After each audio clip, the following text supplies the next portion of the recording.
Hello, Brad. Hello, Mr. Jackson. Hello, Austin. Hello, Dom. How are you? Well, here we are. Left, right, left, right. Sooner or later, you get somewhere.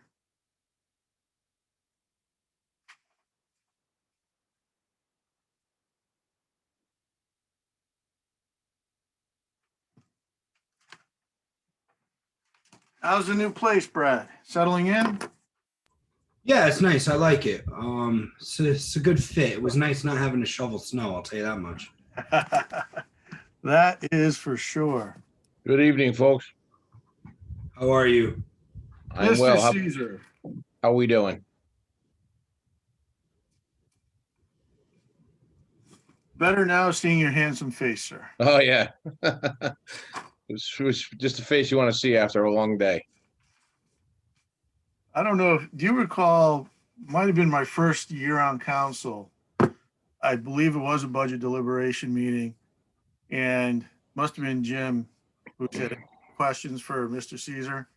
My question was, how do you stay so damn good looking? Wow. It didn't make it into the minutes, thankfully. No, huh? Jeez. You didn't answer, though. So. A stress-free job. Yeah.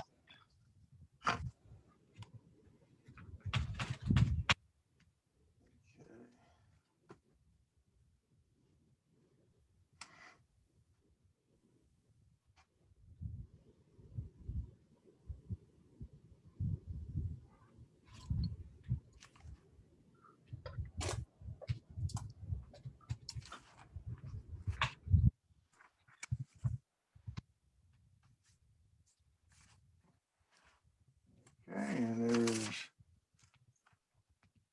Councilor Alston and Councilor Klaus, who will be leading our discussions today.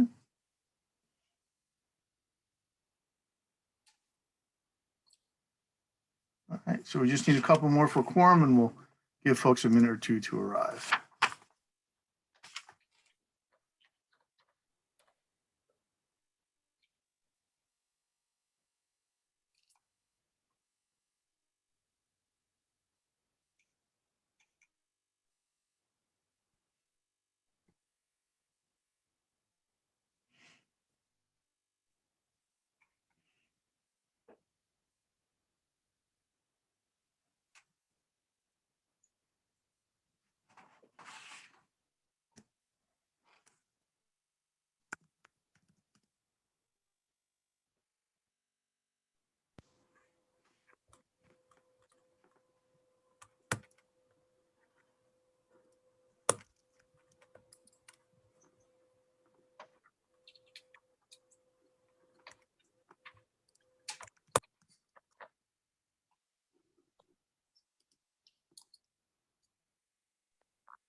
All right, we do have a quorum now. We'll just give it one more minute for folks to arrive. I'll get Ms. Bonady, so that brings us to 10, and we're looking in pretty good shape. Council President, I would just like to let you know that I'm having some Wi-Fi issues, so I may be in and out tonight. So just a heads. Understandable, Ms. Klaus, thank you for letting me know. Yeah, if it's a problem, we'll figure it out. Not that one. You know me, I think it's Okay.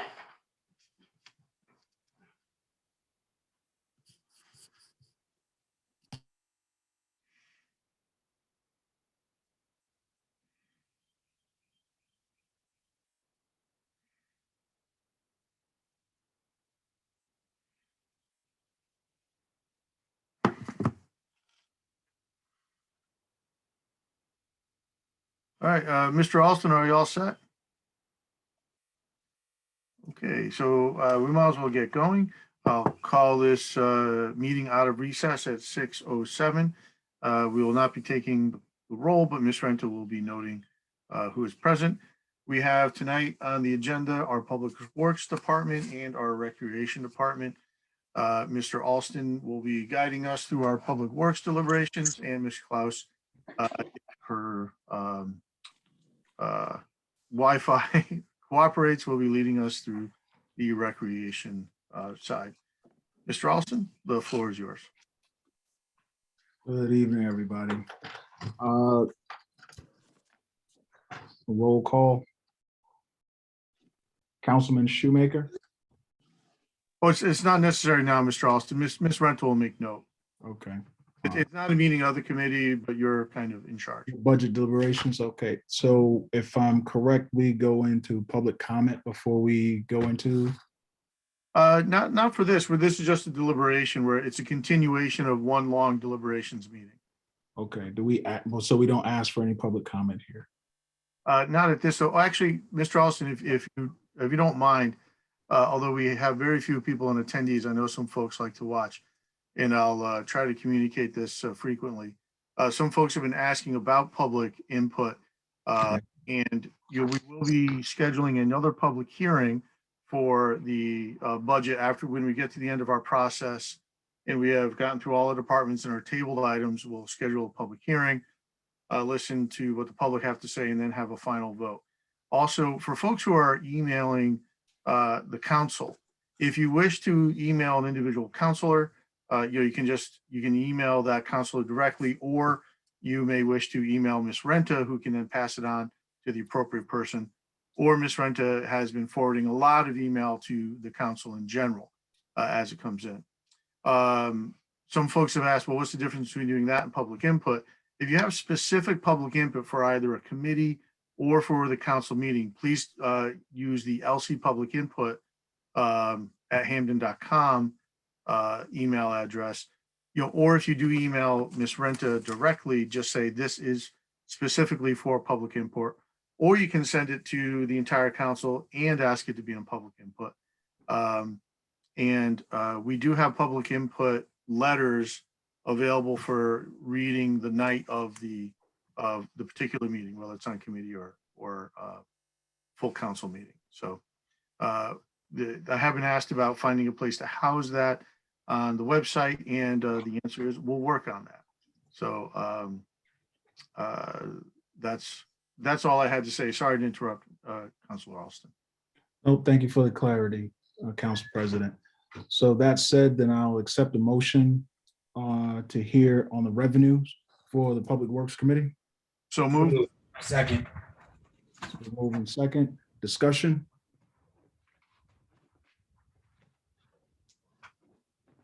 Is there any discussion on the revenues for the Public Works Committee?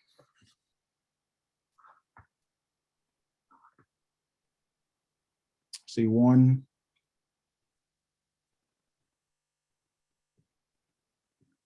President McGarry. Thank you, Counselor. Mr. Caesar, could you just give us an update on the scale? There is revenue in for the scale, which might make some folks nervous as we have not yet gotten it online. If you could just give us a quick update on the process and where we are in getting the scale online. Okay, sure. Can everyone hear me okay? Great.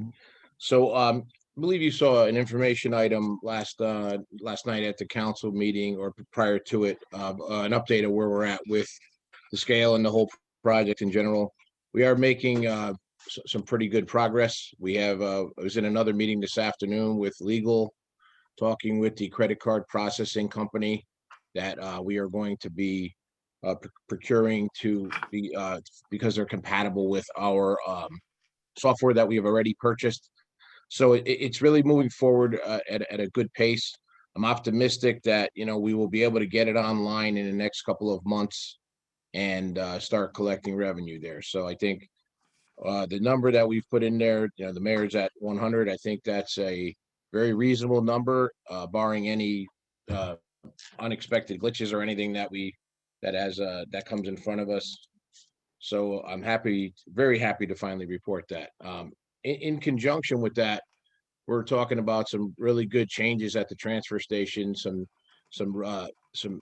hopefully some cost savings / additional revenue streams with other parts of the transfer station. As you may or as I'm sure you know, or you may not know, but we've just launched the food composting program at the transfer station last week. So that's picking up a little bit of momentum. So that's going to be happening on Earth Day. We we had a wholesale opportunity for folks to buy home composters for food scraps. And let's just hope that takes off, because again, that's less that goes in the trash. It's less that goes for our tip fees. It's definitely an offset with that. It'll cut our tip fee in half as far as what we would be paying to get rid of the food scrap compared to what we'll actually pay to get rid of it as it's going to be reused. So that's a positive.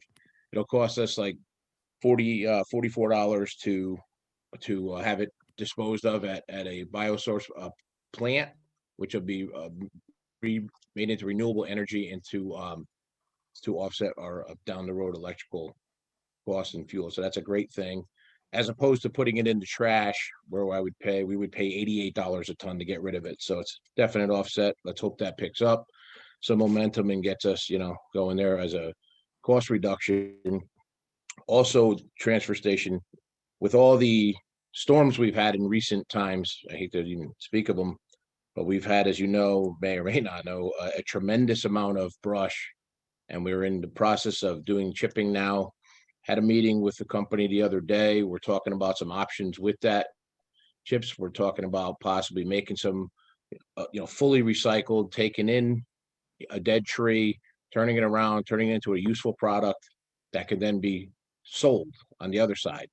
So we'd be looking to take in a revenue for taking the brush and the trees, turning it around into making it into a mulch product that can then be, again, like I said, sold on the other end.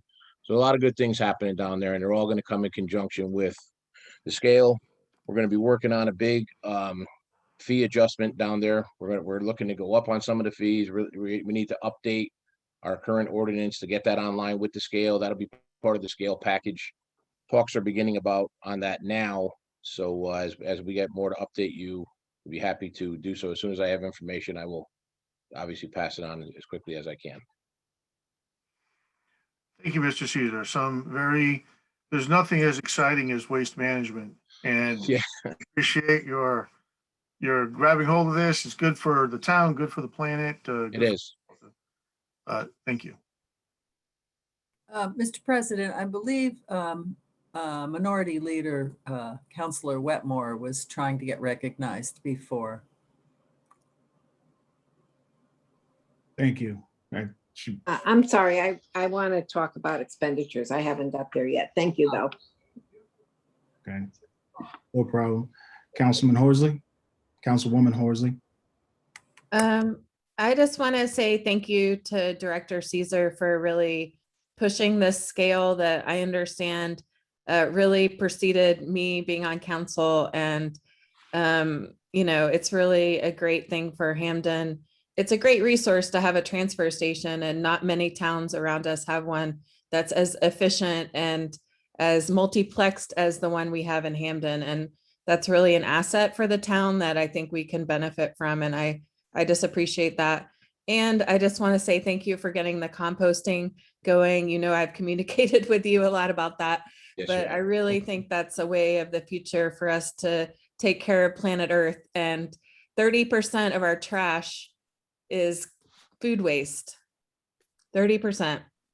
And so if we can get folks really on board with composting themselves or through the transfer station, this is a really great way for us not to only save money for Hamden, but also to save for landfills and other ways that we're disposing. So I appreciate you and Mr. DeRisi, I understand, has really been pushing this. And so I picked up my composter, even though I had a little pile going. I'm very excited to have that started the other day. And so I hope other Hamden residents are taking advantage of this program through the SCROG, which is really a great program. So anyways, just mostly kudos and thank you so much for thinking about revenue and getting it started for your department. Thank you. Thank you, Councilwoman. Any other comments on revenue? Councilwoman Shoemaker. Thank you. I just want to concur with everything that Councilwoman Horsley just said. Thank you.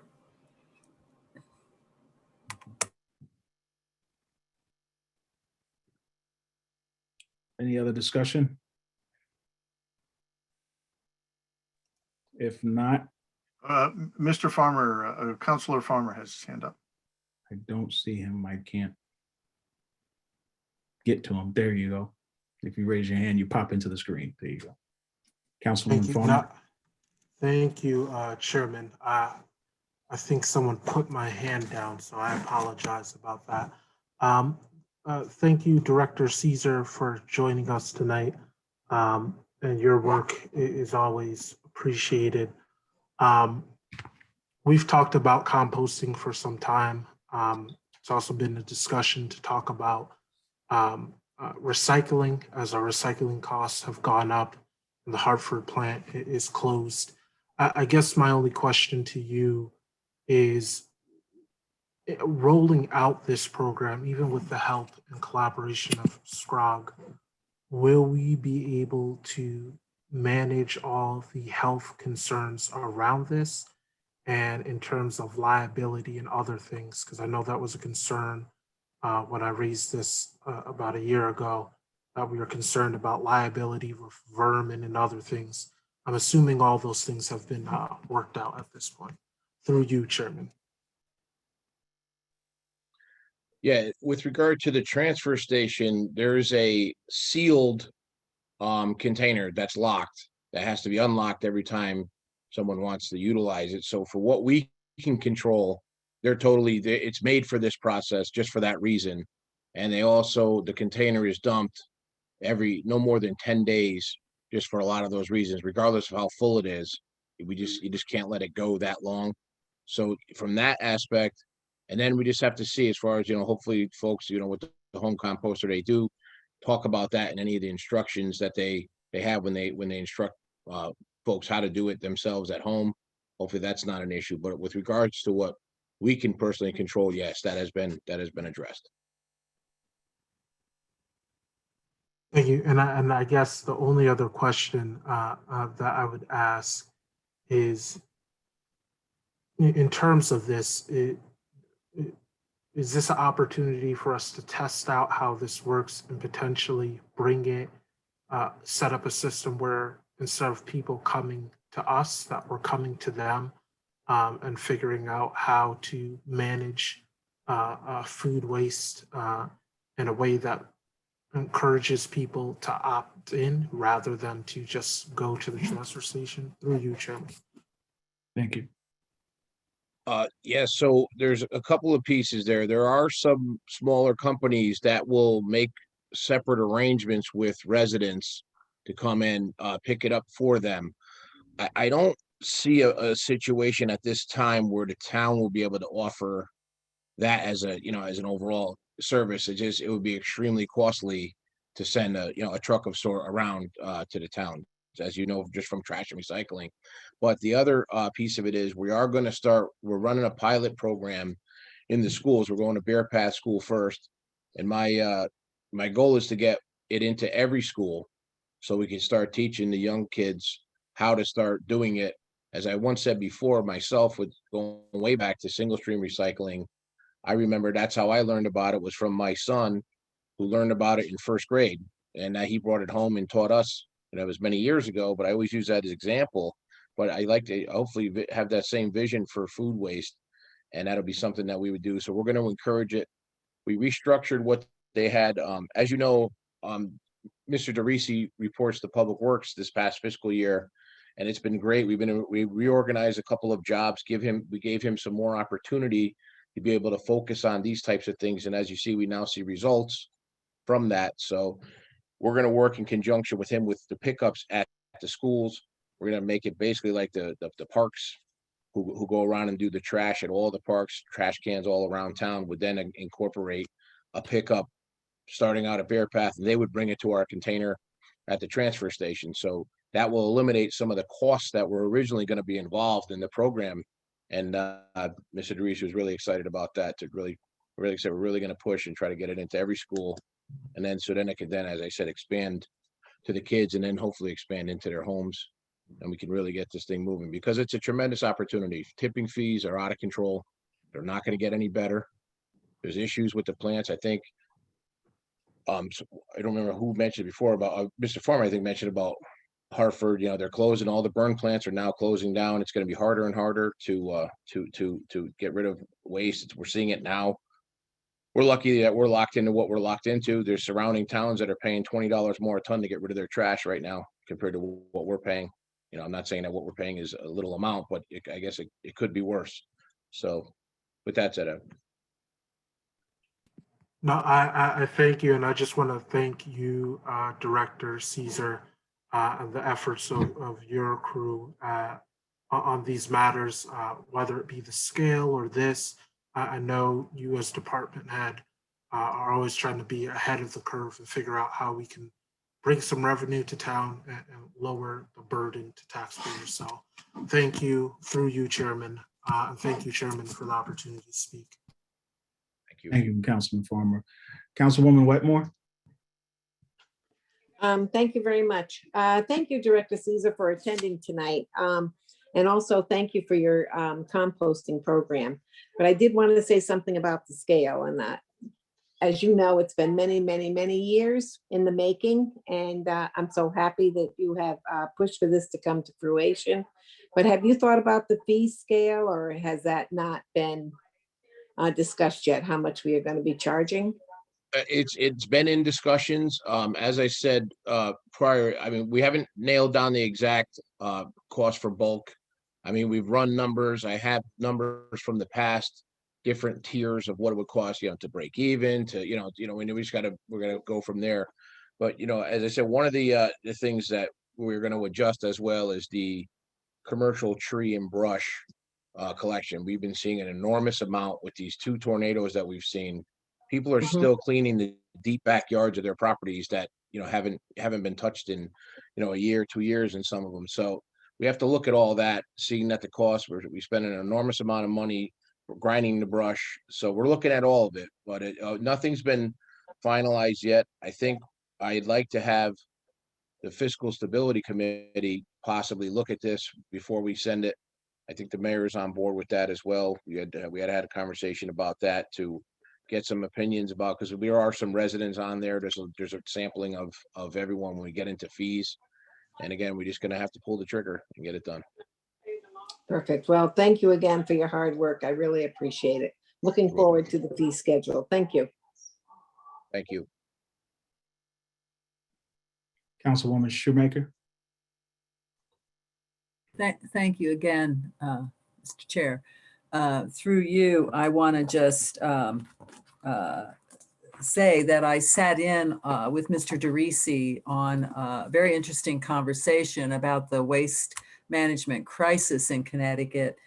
just this morning, and through the Council of Governments, they're looking at some very innovative ways, best practices around the country. And I think Mr. DeRisi is going to have some interesting things to present to council as opportunities. There's also a state of Connecticut DEEP component to this, and some pending legislation in the current session. So the new practices would require some new kinds of facilities, but I felt very hopeful after hearing that there are some solid ideas coming forward that we might be able to implement very soon that would save us, a substantial amount of money.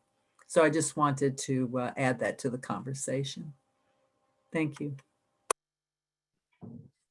Thank you. Councilman McDowell?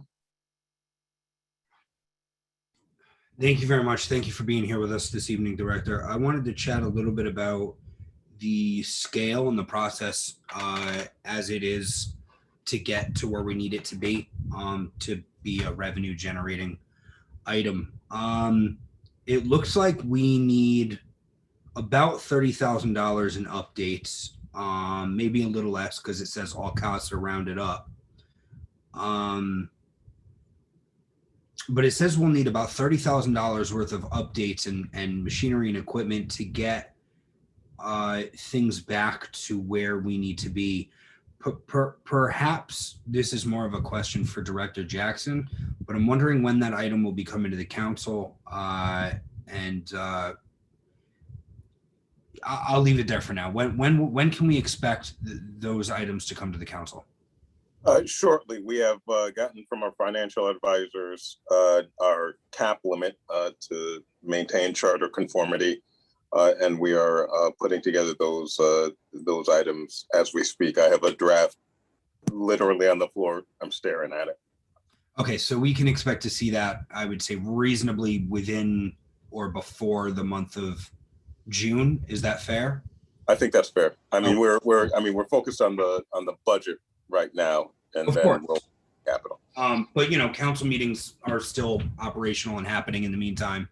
So I'm hoping we can see, if we don't see it this month, there's 2 committee meetings, there's our regular meeting on the 3rd Monday, and I'm sure we'd all be on board to get this done as quickly as possible if necessary, if we had to do it on that 3rd Monday. Is that a reasonable, it's reasonably expect to see it then or earlier, sooner? Reasonably expect, absolutely, right. Sir.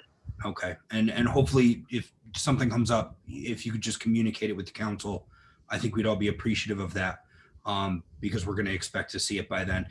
My other question is bid waivers. I mean, of course, we'll discuss this when it comes in front of the council, but it's also pertinent to the revenue that we have in front of us. Would you mind discussing a little bit about why bid waivers might be necessary for, looks like hardware components, software license installation, obviously this one's self-explanatory, sole source services of global payments. But it looks like some of them, there might be, number one, the item 1 is specifically what I'm curious about, why we're going out for why we're selecting a bid waiver.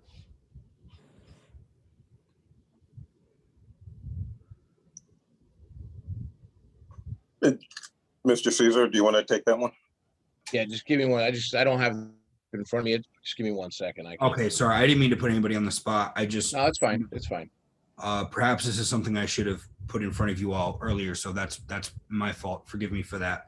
I just want to make sure that we're covering the ground on this now, because obviously if our revenue is dependent on it passing when it comes to us by June, I want to just make sure we've, like I said, covered that ground. No, that's a fair question. So you're talking about the hardware components, software licenses, installation? Yeah, it looks like item 2 on your memo from you and Mr. Donnelly. It looks like item 2 is self-explanatory. It's sole source. Yeah.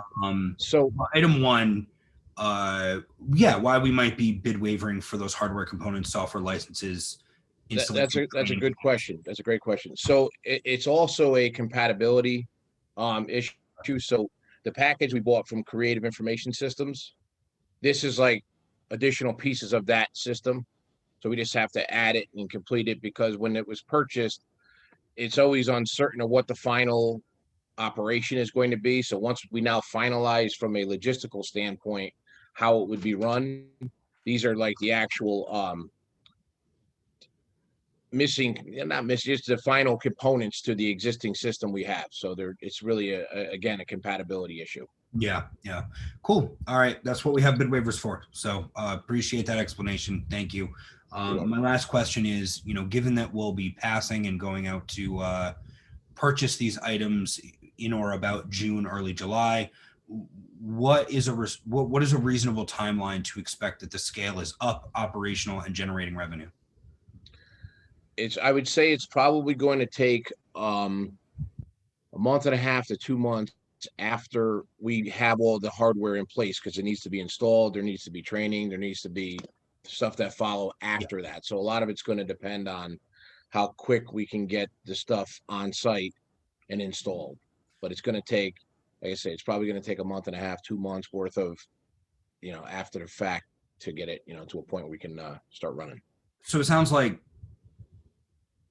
the last quarter of this year is probably when we can expect it to be operational and Fully. generate funds. Yeah. Yeah, fully. I mean, I think we'll have hopefully a softer opening and prior to that, we're pushing as hard as we can, as fast as we can. We just don't want to miss anything. Of course. And I mean the final quarter of this calendar year, obviously not. Yeah, no, I understand. Not our fiscal year. I understand. Cool. So the last question I'll ask is how we came to the $100,000 estimate. Do we have sort of an estimate of what we currently take in these items currently? And is that how we've arrived at the $100,000? I'm also curious. It looks like Director Caesar, you thought we could maybe make 125,000. Looks like the administration's being a little bit more conservative there. I appreciate the administration being judicious there, but just curious how we got to those numbers. So a lot of it is based on material that we actually take in, and thinking that even though we don't have a fee schedule set yet, just the idea that knowing, like, for example, as of right now, we've outlaid over $200,000 in tipping fees alone at the transfer station this year. We're not even through the year yet. So it's an offset. We've also seen a lot heavier. We can get into that later on. I have some information for you regarding tipping fees, but just based on how much we take in and what we pay to get rid of it. So I just think it was a fair assessment, because as I stated, I do believe that there will be a reduction in material that gets processed there once we're online with folks having to pay, because then it will just people, who will get a dumpster, who will just, they'll go other places. There's a combination of a lot of things, but sure, it's really just an estimate based on material that we currently process. Sounds good. I appreciate you being willing to go through all that with us this evening. No problem at all. I think it's important, if we're passing this revenue, it's important to make sure we have all our ducks in a row about it. I agree. And my idea, sorry, Mr. McDowell. My idea is to hopefully have at least with all that, the fee schedule as well. One package, maybe we could do one scale transfer station meeting and try to capture everything. There's a lot going on down there, and it will be worth, because I imagine it's going to, it'll take us some time. So when that time comes, we have all the finalized quotes and the bid waivers in place or whatever it's going to take. I'd like to then also have the ordinance as well to open that up for discussion, and then, like I said, we can look at that all. I mean, I think, we can also have, again, look through the fiscal stability committee, like I said, as well prior to that, but that's my idea right now. Yeah, no, through you, Mr. Chairman, that sounds like a good idea. If perhaps the committee can meet at some point to go over all these things when the director is ready. Thank you all for your time and your explanation. I appreciate it. Through you, Mr. Chairman. Thank you. Thank you, Councilman McDowell. Any other comment? I do reserve mine as a chair. I had some of the same comments that Councilman McDowell had, seeing that we were going from 0 to 100,000. Did we have a fee schedule? Where did this estimate come from? I understand that we have a timeline that you're thinking more or less now. Now I understand you have more so of a timeline for implementation the last quarter of this calendar year. So that 100,000 will be over the remaining 3 quarters of the year that we're saying. Okay. I do think that these are some modest numbers. I think you've said that the tipping fees were largely in our favor. Is that true still? Because that's my only concern, is that we're saying 100,000 over the course of the year, but we're really not going to have a year to do it. Right. I mean, I think that if it does come online, when we say, I do feel comfortable that we should be able to reach that number. Again, the numbers are up big right now, just this year, because I'm attributing to the lack of our curbside bulk pickup this year. So a lot of folks are bringing it to the transfer station because like I said, the numbers are quite large compared to the last 2 year samplings that I'll show you when we get to the tipping fees section of my presentation. But yeah, I think we can. I feel confident as long as we do get online, Mr. Chair. I think we can obtain that. Thank you. Any other comment? Seeing none, I would call a vote on the revenues for the public works. All in favor, say aye, or raise your hand. Aye. Ms. Renta, do you have the count? I see it. sorry. It's easier if we do it the other way. All opposed?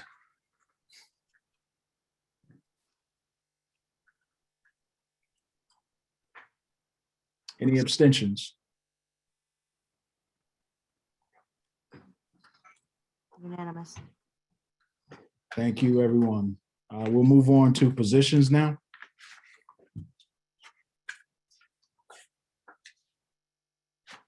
I'll accept the motion on positions. So moved. Second,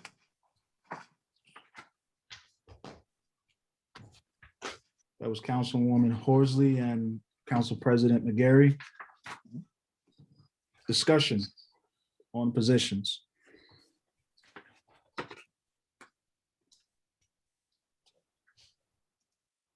Any discussion?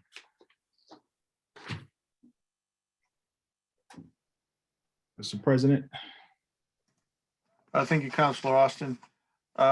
We did receive a communication from the administration requesting a change in the salaries. I guess my question would be to Mr. Jackson.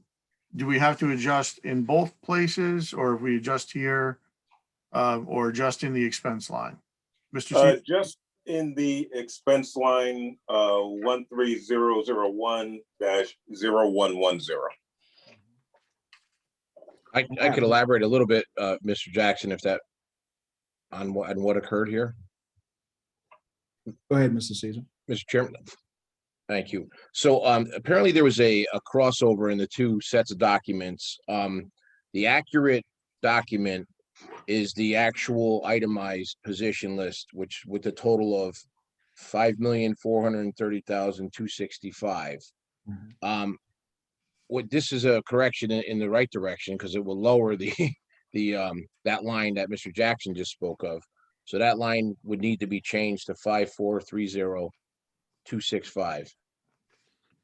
Apparently, there was the worksheets that we were working with early in the budget cycle had a vacant position that was funded in the worksheet, but that position was eliminated last year. So it carried, for whatever reason, the dollars carried into this worksheet. So it was picked up and we revised it accordingly. So that would come down by $60,970.04.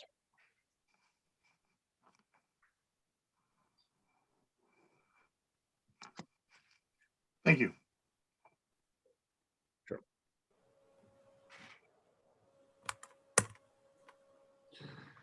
And that would change the total for expenditures to 11,978, 311.65.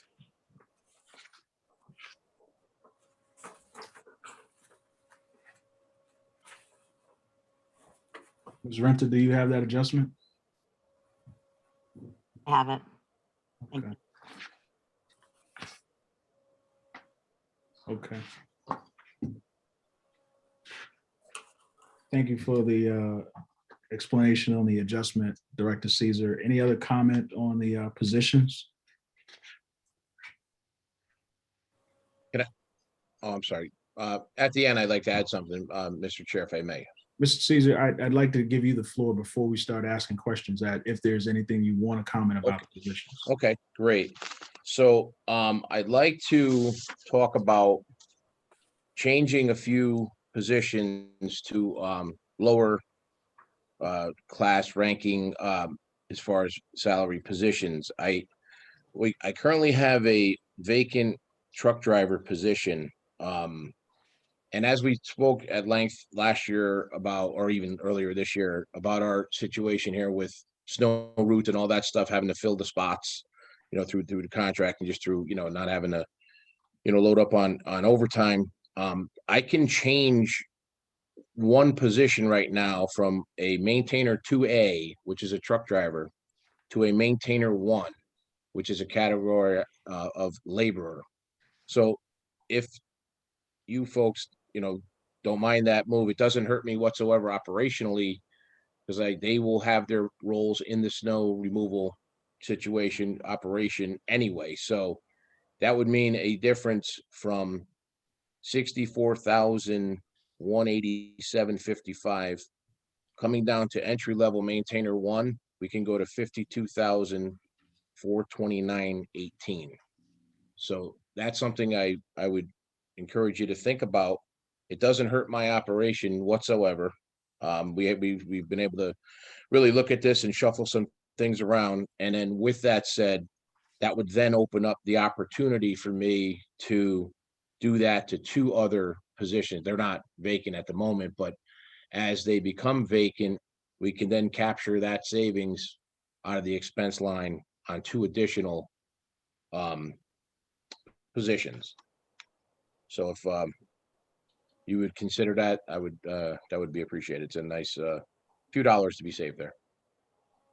It also, I'm sorry, if I just finish, I'm sorry. There's been discussion about different qualifications as such for entry level folks that might want to come work at Public Works.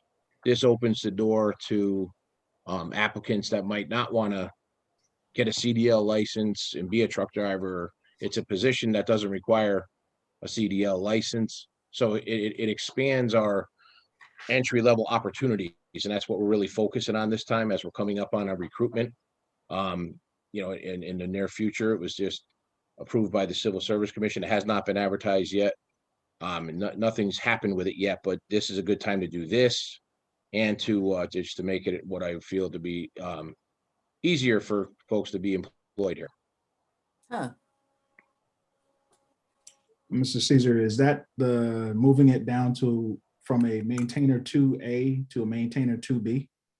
No, it'll be from a maintainer 2A to a maintainer 1.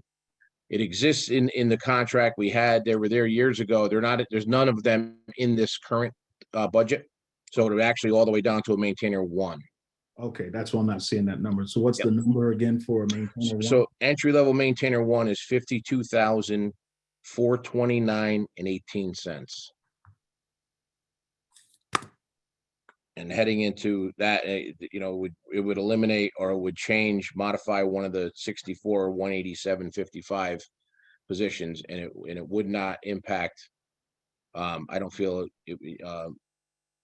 my assistant and I went through this, fine tooth comb 6 different ways, and we don't see how this would impact the operation at all. If someone would want to make that motion before we have further deliberation. So moved. Second. Moved and properly second. Discussion on the adjustment from one position from a maintainer A to a maintainer 1. I see Councilman Horsley had her hand up earlier. Is that still on this question, Councilwoman Horsley, or the prior? That was the prior. I hope you still have the record so that. I do, that you still have your hand up for the prior. Great, thank you.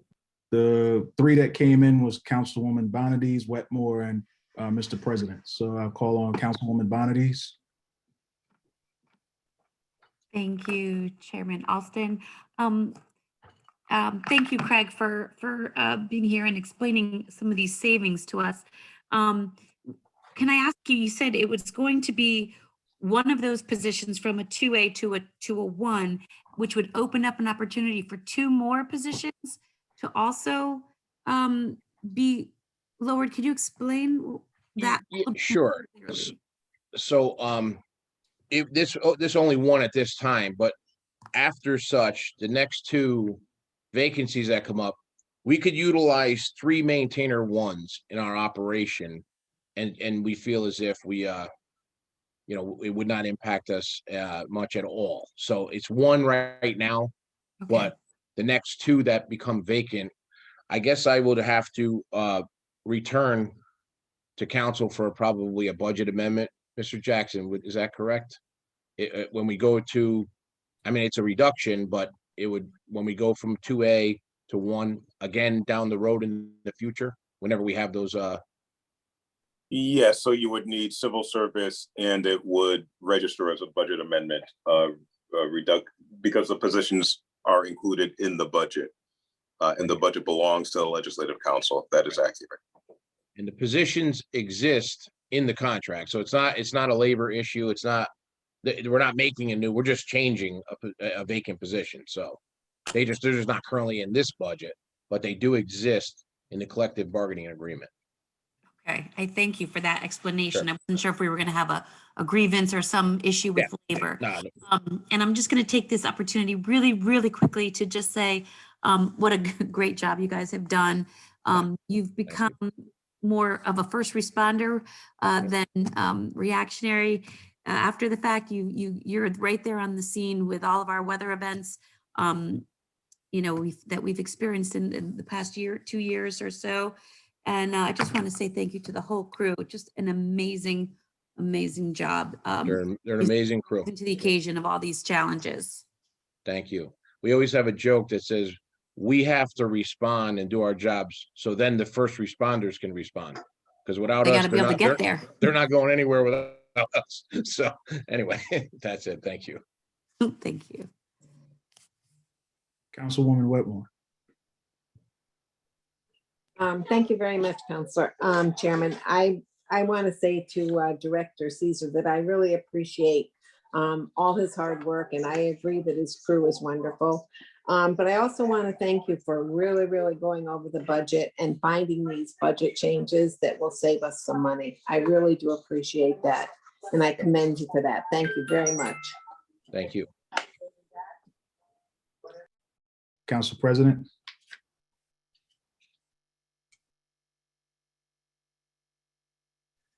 Thank you, Chair. I just want to concur with the previous speakers and just say also, I do appreciate you finding a way to make the hiring process a little more easier for folks so that the licensing doesn't stand in the way of someone who wants to, get a job here at the town. So just, I concur and thank you. Councilman Farmer. Thank you, Chairman. Through you to Director Caesar. I guess my question is there, you said this went to civil service. So were there any changes in the job description in terms of what you're talking about implementing through you, Chairman? No, not whatsoever. As I said, the position exists in the collective bargaining agreement that already has a job description, so nothing was changed as far as that. Those the public works job descriptions are unique in a sense that they're included in the bargaining unit, collective bargaining agreement. So we don't have the ability to change them or negotiate them unless both sides agree to open them up. But this wasn't necessary because, again, like I said, the position does exist in the contract already. So, and it's absolutely entry level. I Thank you. I guess, Chairman, if you don't mind, I guess my question then is, uh, you know, Public Works and the town have run into seasons where we disagree on how the work should be done. So I guess through you, uh, are you confident that we won't run into any bargaining complications by doling out this type of work, and that the work will be able to fit the job description as needed to do the work through you, Chairman? That's a good question. Yeah, but I am absolutely confident that we're not going to have any issues with that. We're doing it with vacant positions, so no one is impacted. The person who's impacted doesn't work here yet, so that's never really an issue. So they're going to come into that job, and that's be the first job they get here. So we're not moving anywhere. We're not downgrading a person or a position. They're vacant, and that's the only time you can make moves like this is when they're vacant. Just a follow-up question to that.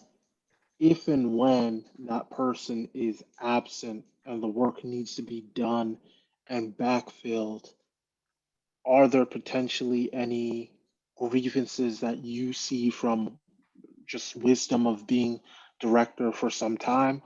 Or is there anything else that we need to be cognizant of if such an event happens through you, Chairman? So yeah, that's a good question. There won't be an issue with that. When we're out on a regular operation, we don't fill like on a day like today. If a laborer is not there, we shuffle guys around and we continue on. There's no it's only when you come into emergency situations, overtime situations, and like a snow removal situation, that stuff. But from day to day, we don't backfill day to day. The only thing we backfill is the custodians, by contract back and forth. The night works the day works the night in their absence. So yeah, there would not be any issues with that. If I could jump in on that for one moment, Councilor Farmer, one of the sort of golden rules of the Municipal Employee Relations Act, MIRA, is that you can always work down. But if you are asked to work up, that's when you seek a shift differential or some other type of resolution. But you can always work someone down. And so the restoration of the maintainer one really offers an opportunity for Public Works. Thank you, Director Jackson. Last year was a trying time for us with different departments and not only for morale of the town and employees, but I just want to make sure we're clear with what work we're asking people to do, and that they feel comfortable and that we are clear on what work needs to be done, so that we're not only respecting our talent and community members, but also that we're keeping the morale up so that people don't feel that they're being taken advantage of, and that the taxpayers don't feel that their taxes are not being respected to do the work and the will of the town. So I appreciate that. And I appreciate y'all both as directors being thorough and not only creating this opportunity, but once again, thinking of ways to make the burden light. So thank y'all, and I appreciate it through you, Chair. Thank you, Councilman Farmer. Any other discussion on the addendum?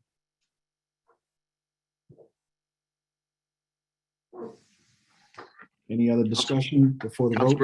Councilperson Gary has a hand up, just so you know. Yes, I got a question. I may, because I came in late and maybe I missed it. The bulk trash, did we speak about that? Am I lost here? We did not. Are we about that, or did it go away, or are we doing bulk trash pickup this year? Next year, what are we doing? Are we going to cover that under expenditure count? Yes, Director Caesar? that'll come up Yes, under we will. expenditures, yes. Okay, so if, Okay, all right. I just didn't know where we were at. I'm trying to follow you guys. I'm here now. okay, thank you. Glad you're here. Any other questions on the positions? So I'll call the vote on the addendum to modify the positions, changing one position from a maintainer 2A to a maintainer 1. All in favor, say aye or raise your hand. Aye. All opposed?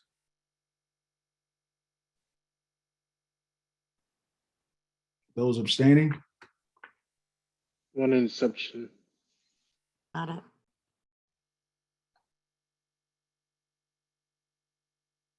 Motion passes.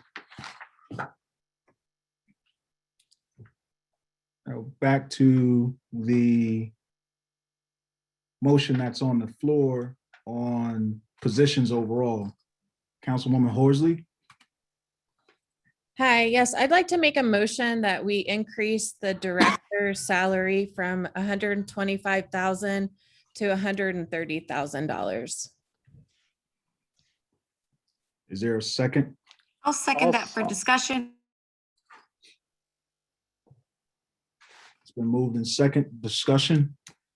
Can I Councilor- speak to it as the maker of the motion, please? Yes, please. Thank you. So it's my understanding that the director position salary has not been increased in at least over 4 years. With the cost of living increasing every year with inflation of at least 4% over that time. And just the work that the current director has done with the storms and ensuring that the scale is in place and bring in more revenue for the department. I just feel that in order for us to maintain talent in the town, it's very important that we make sure that we are giving salaries that are competitive and also making sure that the amount of cost of living for these employees is properly paid for. And so this is a small increase compared to what should have been over the past few years. And I just want to say I appreciate the willingness of the current director in being willing to take the salary at a flat line for over these years. But I think that given the savings and the increased revenue, that we should give a small amount, and a $5,000 increase is a cost of living increase, at least for 1 year. And so I just feel that that would be appropriate given the level of service and what we want to maintain in the town.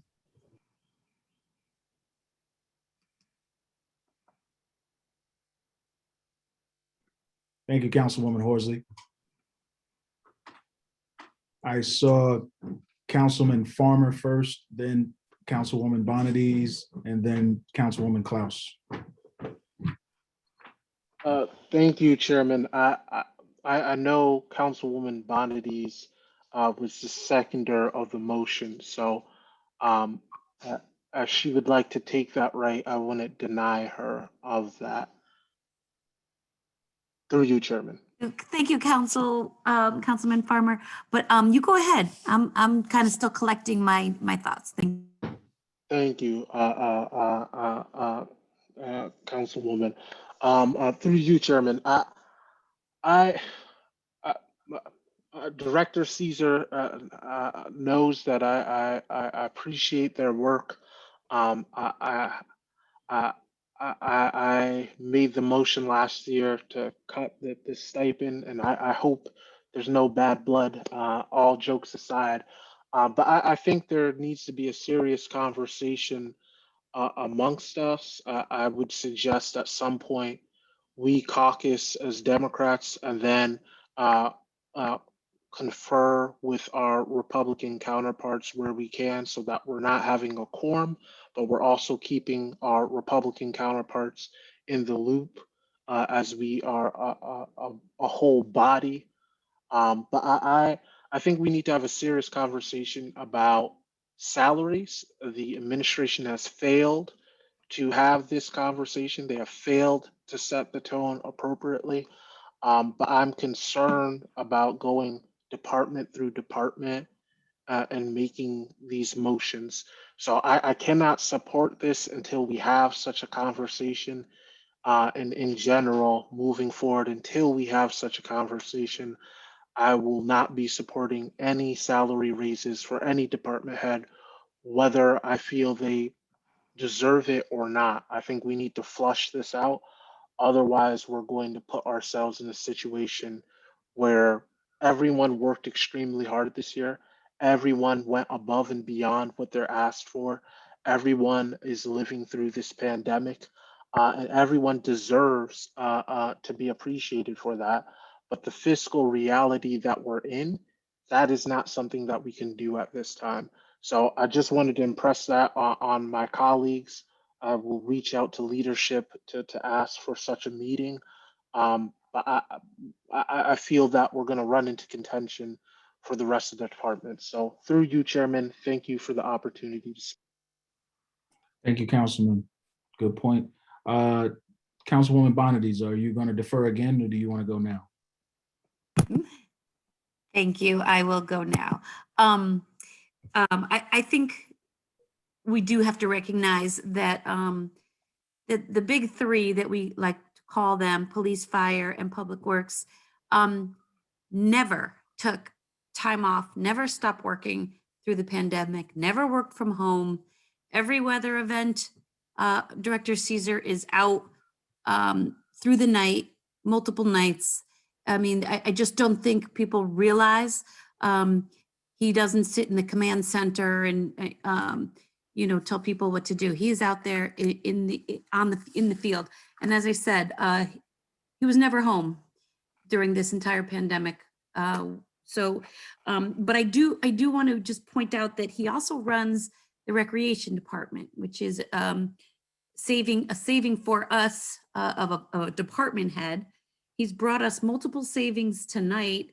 He's more than paid for a raise.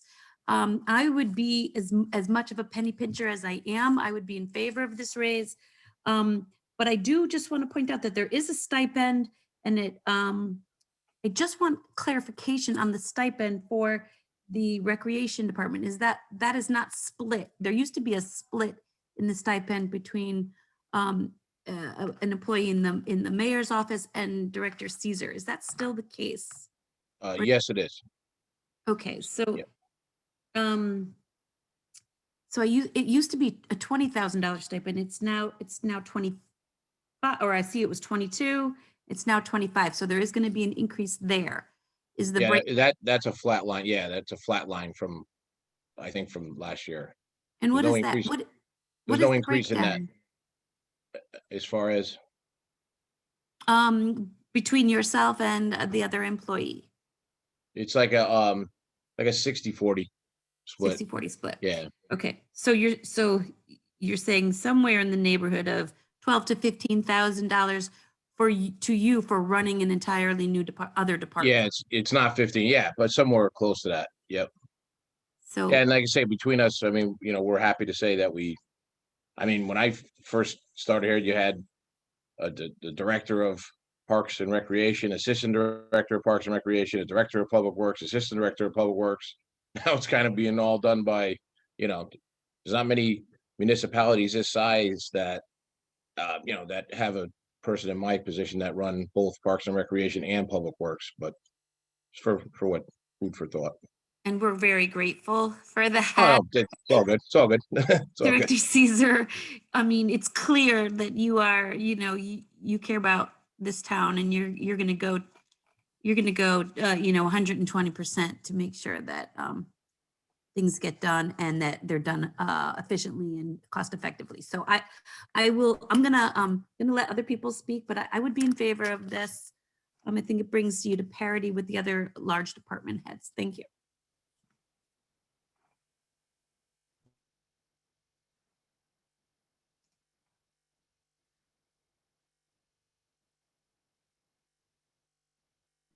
I'm sorry, Councilwoman Klaus. Thank you, Chairman. Yeah, I'm gonna agree with this move. In part, not just because of how good a job Director Caesar does, which I think has been, well, it can't be overstated, but was stated already. But also, you know, this doesn't necessarily, I don't think this is one of the departments, I'm not on the page right now, but a lot of our department heads have not received raises, and they have graciously accepted that in the past to save some money. And I do, you know, I want to be able to appreciate that in some way. So even though this is a small increase, I think it's deserved. And I also think in other departments, you know, we get to the point where some of the people that are working under the directors end up making more. This is not one of those departments, but I do think it's something that we need to look at as a whole. So I will also agree with Councilor Farmer saying that, you know, we do need to see something from the administration, you know, so that doesn't happen. We need to have some parity and some way to make sure that our department heads are being compensated fairly. Thank you, Chair. Council President. Thank you, Chair. I've just asked Ms. Renter to send around a spreadsheet that does list our department heads and with our non-unionized salaried employees. And so there's some information. Some people have gone an awfully long time without any increase to the compensation, which, as we all know, giving rising costs of you know, medical insurance and just the cost of everything in general, receiving a flat line is essentially you're receiving a decrease. And so a couple things. One, you know, I did mention, I think this is a budget we need to get balanced. Point of clarification. Mr. Farmer? Is there? Yes, thank you, Chairman. Just a point of clarification. I have not looked at the document yet, but does the document also contain stipends as well for the respective department heads through you, Chairman? I would hold discussion on that right now, Mr. Farmer, until it we indicates people who receive a stipend. Yeah, you know, I'm not sure if it indicates what the amount of the stipend. I do not believe it does, no, but it does indicate who is receiving a stipend.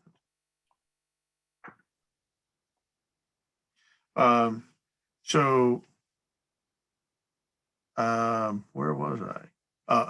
So I do agree. We do need to solve the problems that we have in our budget. And one of the issues we have had for quite a while is our compensation for our department heads. So I will be supporting this. I'd also like to inform the council, I have requested from the administration that we prepare an ordinance. I would like to see this done after the budget, unfortunately, but as soon as June, and hopefully we can get it worked on and then on the council docket for July. The ordinance that would do the following, that would tie compensation increases to the CPI for the year, not to exceed a cap, we could say 2% or something. And these are all, this is a proposal, so nothing is written in stone here, but I just want to inform the council and the general public that this has been the official request of the administration. So this thing would do several things. One, tie compensation increases to the CPI so that there would be a general wage increase, so that if there were no additional compensation, it would be possible for department heads to at least get a cost of living increase. Two, empower the mayor to provide an additional 0 to 2% increase based upon performance. That all details to be worked out. Again, just letting you know this is the request. And then three would of course allow for no increases whatsoever if the financial situation of the town is, you know, if we run into another COVID year, that, you know, there is a way to make sure that we simply have no increases. So that is in the works, but it will take quite a while to get there. And even if passed, it would not, be something we could do for this budget year.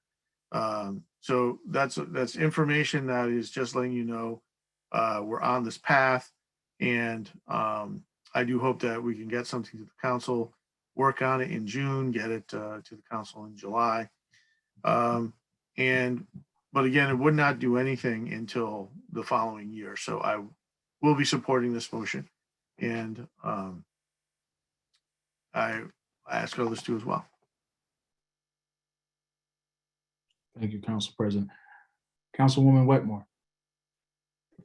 Thank you, Mr. Chair. I agree with what everyone has been saying. Director Caesar has done a phenomenal job. It's been 4 years since his last raise, which I think is terrible. And that's true with all of our department heads. But I definitely think he's deserving of this, and I urge everyone to vote for it. Thank you very much.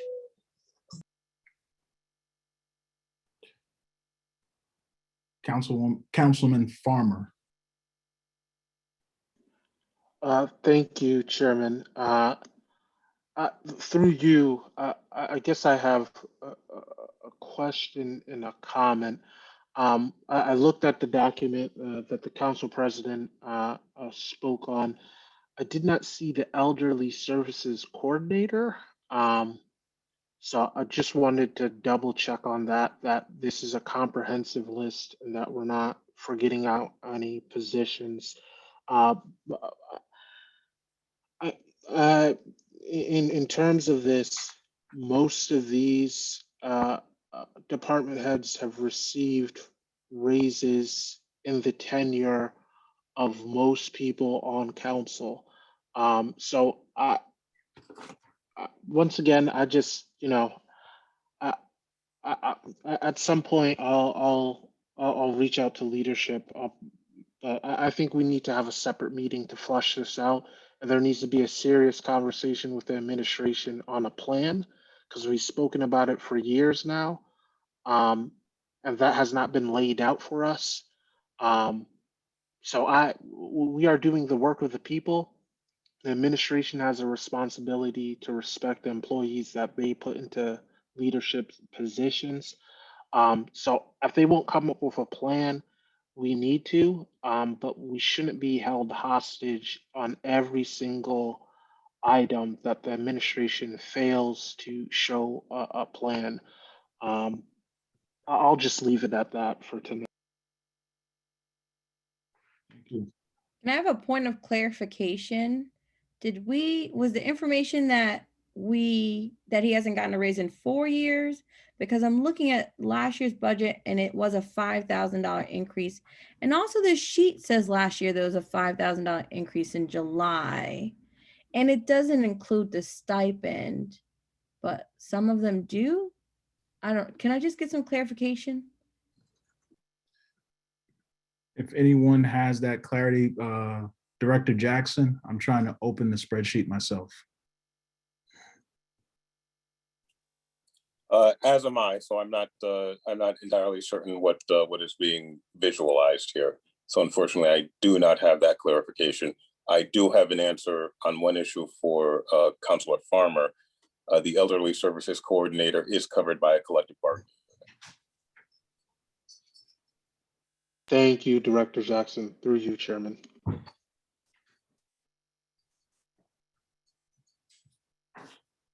Maybe I just misheard that it was 4 years. I am looking at the document now and I see that the current salary for 2021 was 125,000. It does have a salary increase of 5,000. Last time increase 7,120. So that represent Council Director Jackson, does that represent a $5,000 raise in FY20?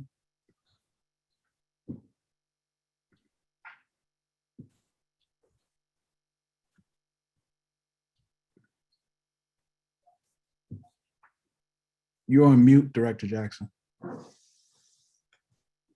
That is how it appears, but in order for me to validate that, I would have to go back to prior budget books. But that is on its face in sort of numerical language, that's what it looks like to me.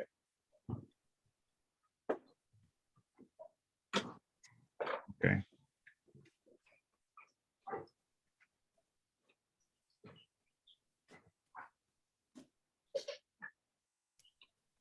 I don't feel it's appropriate to question the director here in public. So Director Jackson, would you come back to it?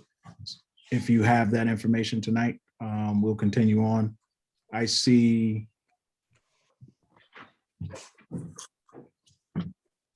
Councilwoman Woolsey. So it is my recollection that last year we didn't give any raises to any directors. That was a standard. We did not do that. It is my understanding, and I'm not saying that I'm correct, but it is my understanding that this director has not been raised in over 4 years. And so whether he got a 5,000 raise last year or not, I still believe that this director is worthy of another $5,000 raise. This is not that much money in a $250 million budget, and it just speaks to supporting talent. It's a 4% raise for his salary, which is a cost of living increase. We didn't give him a raise last year, and I believe that we should do it this year. And that's my point. I don't have the data in front of me, but it's my understanding that it's been 4 years.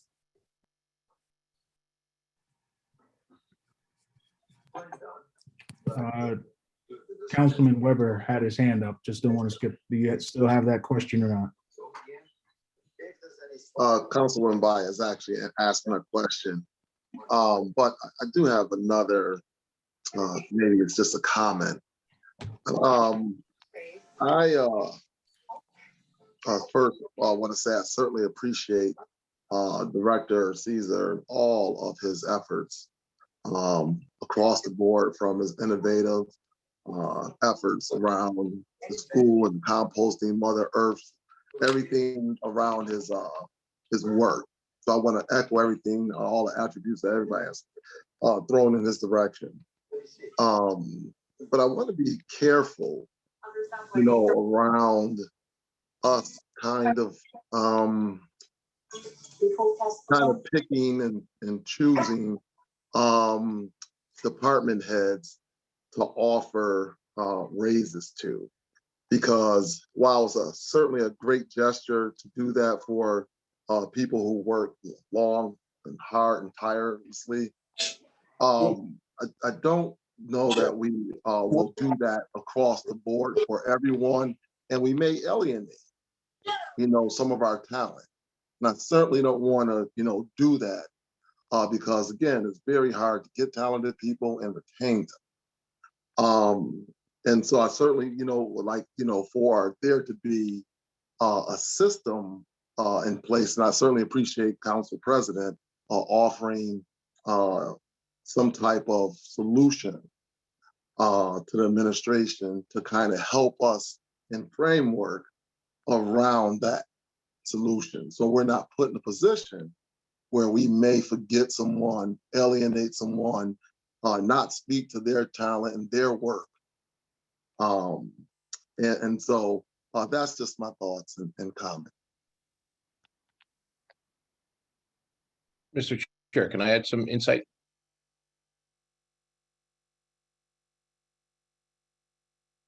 I didn't hear, you're on mute. I didn't.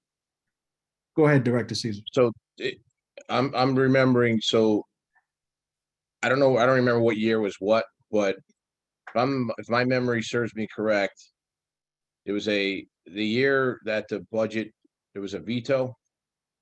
I think that's what the confusion is, because I believe that the council, please, again, if my memory serves me, the council flatlined or whatever, the department heads or whomever, talking about the big three, I remember that.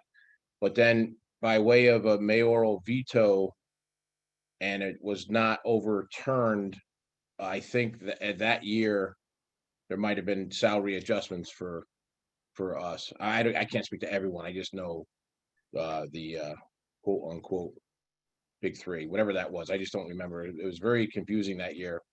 So I think that was the end result of that, if that adds any insight. Thank you. Council President McGarry.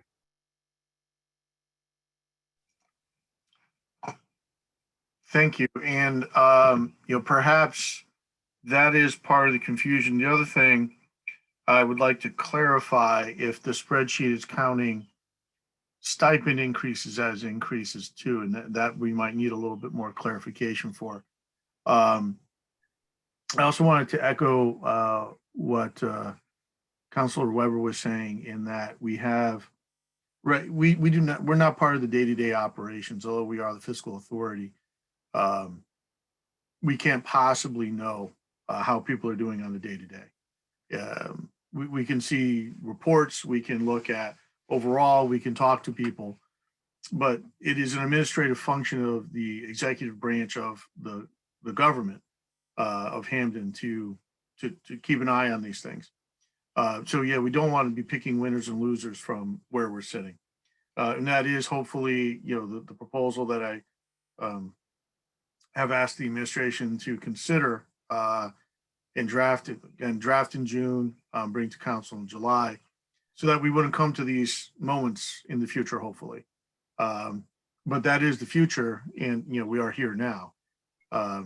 And we do need to, I do think we need to compensate our talent. And I think that still holds true, even if we do need to change this so that we're not doing this in the future. Thank you. Thank you. Councilwoman Wetmore. Thank you again, Mr. Chair. I just want to say a lot of our department heads now are new. They've only been with us a couple of years. Director Caesar has been with us many years. And even if he got a $5,000 raise last year, it's a $5,000 raise again this year, and he's certainly deserving of it. He's saved us more than that many times over. So I still will approve this raise. Thank you.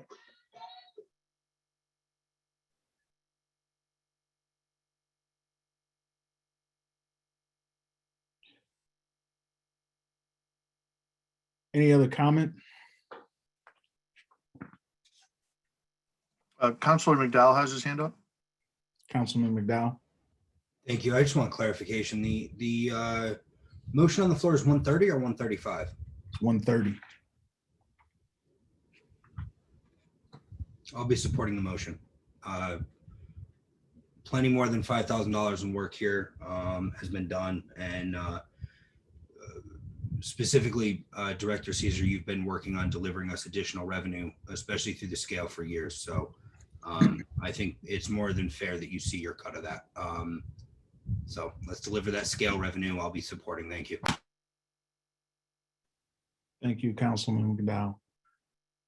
If there's no comment right now, I'll make mine. Mine is just that I would prefer to see if there's a stipend for an individual, that it's included with the position and annotated how much, because I really can't tell how much the director makes now. And that's what we're trying to say, is this is a comparative for the work that he does against other towns or anything. The number I see is 125, but I'm hearing that it's possibly $15,000 more based off of a 60-40 split.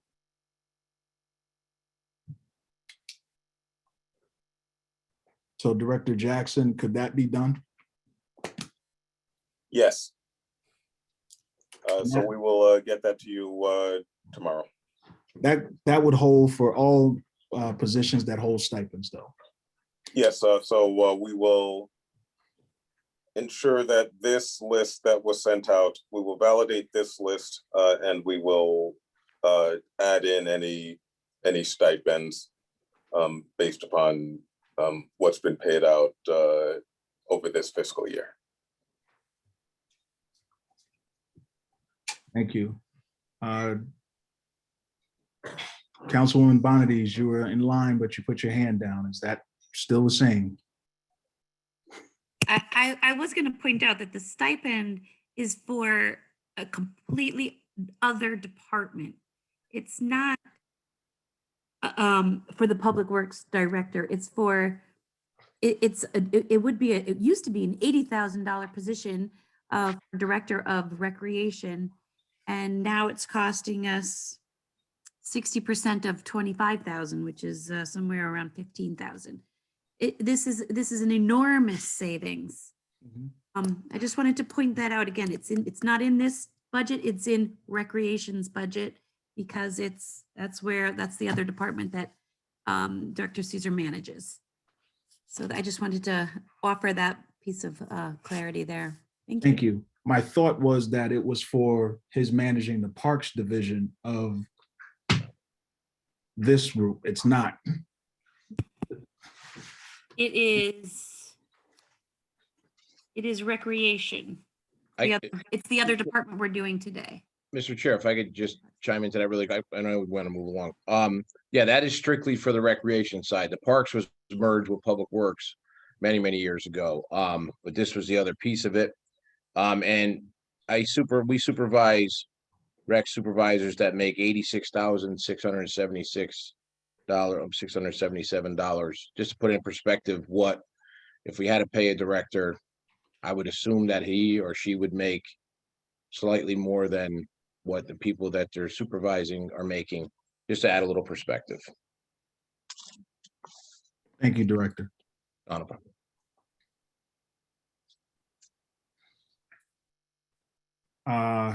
Councilman Farmer. Yes, thank you, Chairman. Yeah.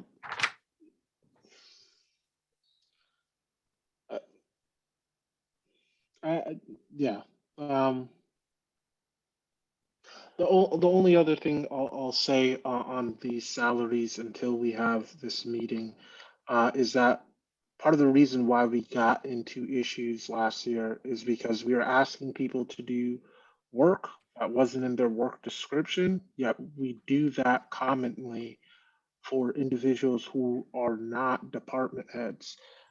So again, we need to respect everybody's labor, but we also have a limited amount of money. And if the administration hasn't made this priority and is doing restructurings and doing all these things department-wise, they should be able to also figure out department-wise how they want to compensate individuals. This is also a conversation that should have come through the pipeline with leadership so that we weren't spending this time now. I'll leave it at that until we have this further meeting that I hope that we do have. Council President McGarry. Thank you, Chair. I wanted to, actually, I'm just going to reiterate what Councilwoman from the 9th said, in that, the stipends can be money savers. I would also like to say, as our town is growing, one of these days we're going to have to get a recreation director. And for some of these other stipend positions, we're a town growing into a city. And right now our budgets are going extraordinarily tight. It was tight 2 years ago, it was tight last year, it's tight this year, it's going to be tight next year. But as the town continues to grow, it is inevitable that we'll need a recreation director. So right now we can save some money on this, but I do believe in the future we are going to have to, eventually hire someone for several positions that are stipend positions right now. The other thing I wanted to check in with Mr. Jackson, in terms of stipends, do they also save us some money in some folks because it's not increasing their overall compensation, and therefore it's not all stipend people, but for some, it's not going towards retirement benefits. It's by keeping their base salary, as one thing, it's not increasing their retirement benefits. by maintaining the base salary at one level? Yes, it's a case by case basis, depending on who's getting the stipend, but the real savings are in the fringes. Thank you. I just wanted to have that as another piece of information for the conversation. Thank you for that information, both Council President and Director Jackson. So for my understanding, the line item that we're talking about in recreation is 13,701,0942. There's a stipend of $25,000 that gets split out in addition. So that's totally separate and apart from what we're talking about, a $5,000 increase for Public Works. Any other comment? Mr. Weber, you had your hand up. I'm gonna let that one pass. Okay.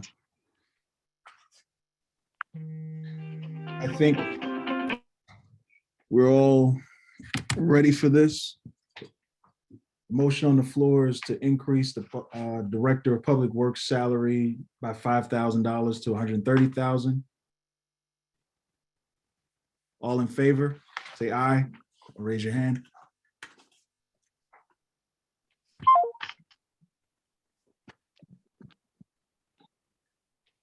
All opposed? Opposed. All abstentions?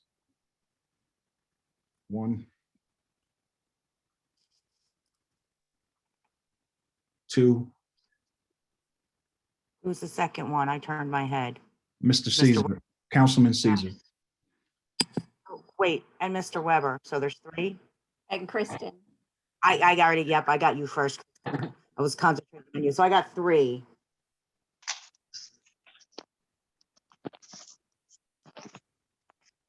And 1 opposed.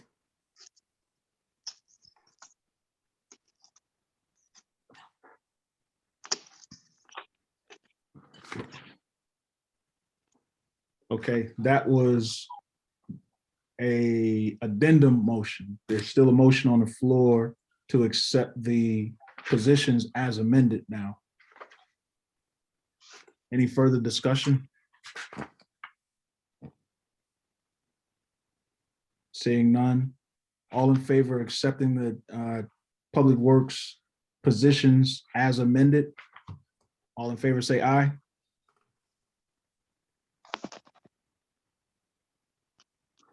Aye. All opposed?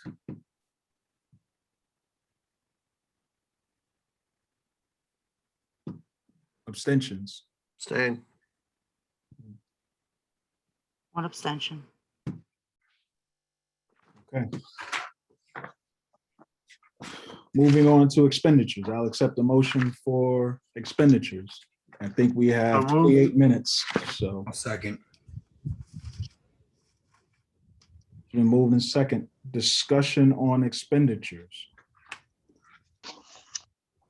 I see 3. Mr. McDowell, you were first.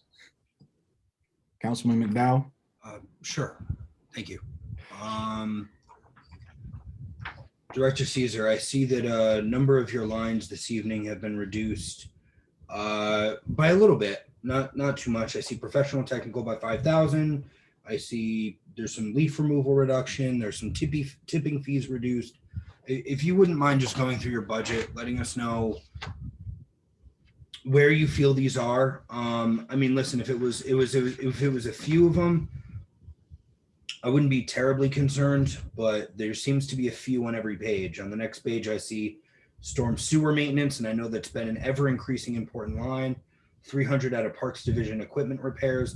So just want to briefly go over this and ask you where you might see the biggest concerns. We had the same conversation in the fire department. Where can we expect to see shortages here on this budget? Thank you, Councilman McDowell. So some of them are small. I'm okay with trying to live with them, and if we have to transfer later, I could do such. Let's go right to the meat and potatoes. What always seems to be every year is let's start with tipping fees. Yep. That's I requested $1,850,000. It was reduced to 1,775. So it's close. I feel it's going to be that number. I feel obviously a little more comfortable with the number that I've provided with that, especially in the sense that there's talk about bulk pickup. Bulk pickup, mayor has requested, if you look in item 1300100563 waste removal contracts, there's $150,000 increase from what I requested. I requested a flat, not, well, I mean, a contractually flat line from last year with no bulk to open this conversation up.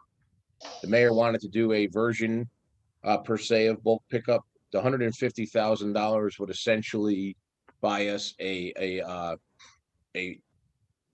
2-trip collection in at one time.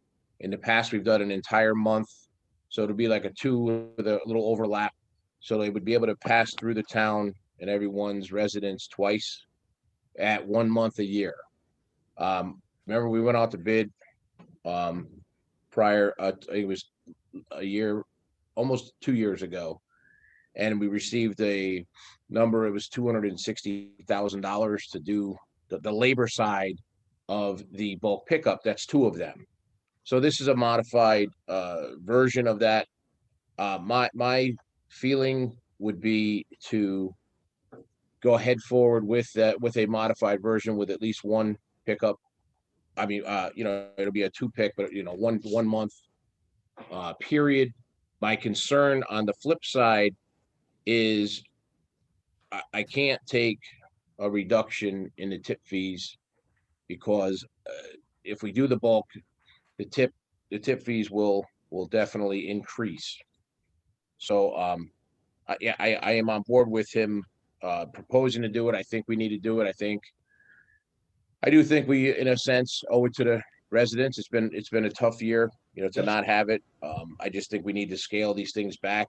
We can talk about the segue into the transfer station. I like to, at this time, at the funding that he's provided me, I would be willing to open the transfer station 1 Saturday a month, as opposed to what we used to have 2, trying to keep things as tight as we can.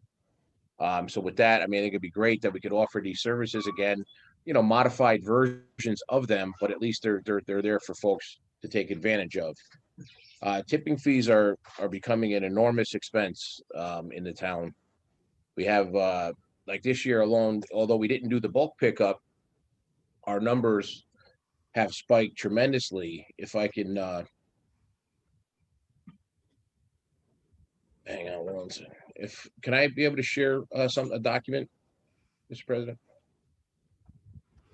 Of course, just a second, please. Oh, no problem.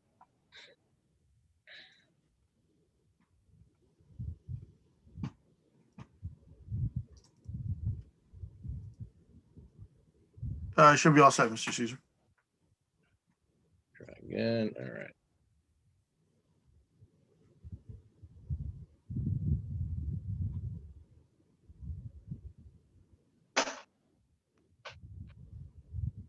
Trying to get there.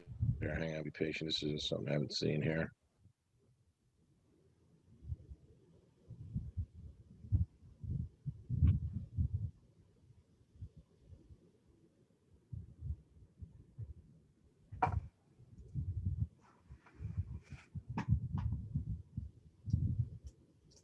Give me 1 second. I'm just having a technical difficulty. Give me 1 second, folks. Thanks.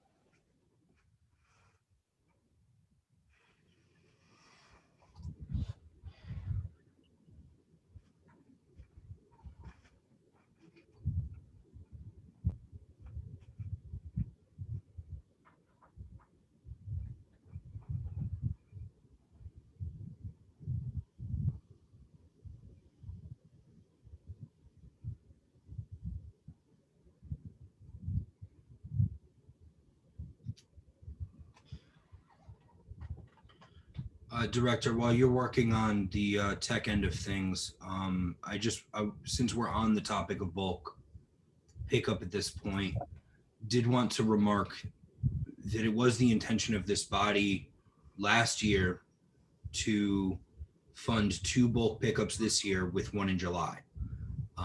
Right at the beginning, we said we were going to open with 1 right at the beginning. And I believe, apologies, correct me, but I believe it was council from the 9th who suggested that we have our second one in May, so that it coincides with university students who are leaving, so that we don't have all that dumping that happens the month after bulk pickup. What we often run into, especially in the 1st and 9th districts, is often students leaving furniture outside. They're there for an entire month. It's not nefarious. They're not doing it intentionally, but for an entire month, they watch people leave their things out on the curb. So when they leave 2 weeks after that's done, they think that that's the appropriate way to handle it. And those sofas and that furniture ends up getting left out on that curb for several weeks. And of course, Director Caesar, as you know, your team ends up having to step up and clean that up. So probably makes sense for us to delay that April pickup until May, but our intent was to fund the first one in its entirety in July, and then fund another one. I believe we were leaning towards May 2022. So that's sort of where I'm headed in my mind with bulk pickup. So I see that you have your screen shared. I'll let you pick up where you left off. But my next question will be, what do we need to do to our budget to get those 2 bulk pickups in, again, for July and the following May? Thank you.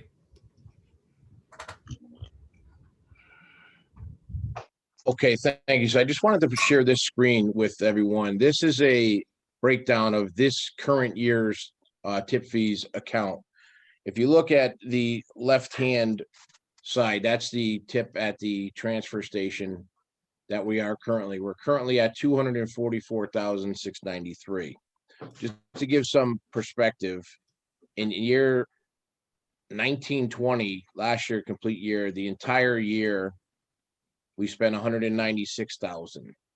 And that's also when we had a bulk, pickup at the curb. The year before that, we were at 168,000. Now it's a combination of 2 things. Every year the tip fee goes up, but the quantities are also rising. So I just want to share, we kind of knew this going in, if in theory that if there was not going to be a curbside bulk, then folks would bring it to the transfer station. So I'm not, surprised with this, but these are all factors that we need to consider when we make these decisions. If I can, Can I interrupt you really quickly? Yeah, sure, no problem. No problem. I would imagine that you and I discussed several times throughout the year that there were some dumping consequences as well. So not only do we have to account for the fees of people who were doing the right thing and bringing it to the transfer station, but there was everything from tires to mattresses and much, much more that was just left on the sides of roads, that your team had to obviously pick up not only the time to do that, but the expenses. So is that factored into your calculations here as well? Yes, because ultimately those dumpings, it is a labor issue, absolutely. But the dumpings, we bring them to the transfer station. But so the labor would be missing here. Just a little bit of labor would be missing here. Yeah, as far as, again, it's all done on the dumps are all picked up on regular salaries. Yep. So, they're not done on overtime. Thank you. It is a concern. We are dealing with some issues tomorrow, actually, in an area of town that has seen several illegal dumps that we're addressing as we speak. It's unfortunate, but we do try the process. A lot of folks just didn't know we weren't doing it because it is, it was April. So sometimes it's people just leaving it at the curb. We've had all kinds of situations. The situation I've shared years ago where there was 17 mattresses left on the side of Goodrich Street next to a house that had an apartment that had 4 bedrooms, or 4, there's not even 17 mattresses inside the house if you took everyone out. So we deal with that. We've been dealing with the police on these matters as well to try to, curb it where we can. But yeah, so I think, moving forward with it, we do, it's up to, to you folks, because obviously I think it's necessary, just because of, again, like you said, Mr. McDowell, the illegal dumps themselves, but I think it's good that we offer this service. Definitely, thank you. So sorry, just to clarify, what changes would we need to make to the budget as it currently exists to do 2 bulk So, pickups? so you want to do 2 bulk pickups. So then it would be a $260,000 change in the labor in the waste removal contracts per se. So there's 150 over the contractual amount.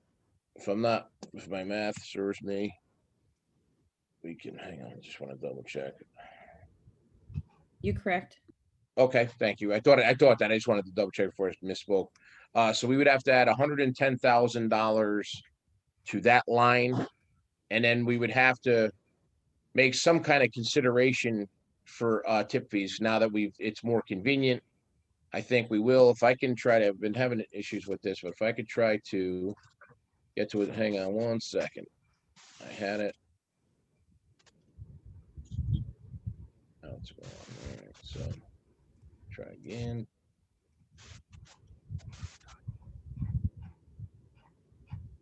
Second.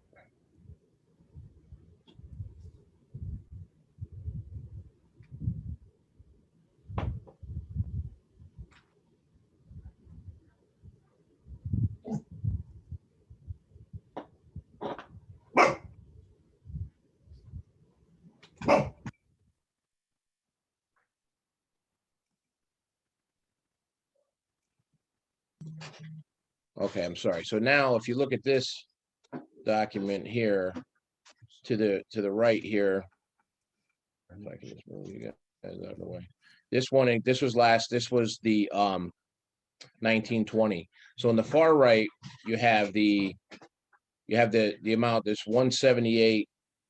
That was what I spoke of, the 178 and 80. That's a it'll be 260. For whatever reason, it was 258. These were the tips that were involved in those. You had the fall was 72.68, and the spring pickup was slightly more. So you had 100 and say we'll call it $160,000 in tip fees there. So, and then at the transfer station we had that year was 196. So you got to kind of think on those lines as far as where it's headed. This is only who knows what it's going to be this year, but the averages are pretty close over the years with those. But just to give you some perspective, so definitely can't take a reduction in tip fees. Right. So I'm not comfortable with that. So you're talking about 110 on the labor side, and then I would even seek to consider at least mine with the caution of it possibly going north of where I am recommending on my side. So that's, you're talking about tipping fees and waste removal contracts. Okay. So waste removal contracts would have to go up, you said 260, or is that? No, 110, because it's 110. Currently, from where the mayor's recommended budget is now, it would go up 110 from there. And then the tip fees, would need to go north of your request of 1.85. Yeah. How much further? I mean, I would say you're probably looking at, conservatively, and I would say $100,000. I mean, just based on where we're trending this year, if you take these two numbers here, like what we took in last year compared to here, we're trending 50,000 over that now through March. So I think by the time if you look at what we did over those 3 months, you're talking about another 50,000. So 50-50. I know I'm talking fast, folks, but just if you get what I'm trying to say, I'm just trying to use the offset to the transfer station, and I'm just trying to be as conservative as possible. I don't want to come back to you folks, 8 months. It sounds like you would need somewhere in the ballpark of 1.9 or 1.95 in tipping fees. In the tip fee, and then the other one to increase by 110, and then that brings you full on 2 pickups. And that's that. Are you here's what I'm going to make a motion. I want to hear everybody's thoughts on this. In exchange for going through all these other lines and nitpicking, I would like to offer up a motion to increase waste removal contracts by $110,000 and to bring tipping fees up to 1.975 thousand.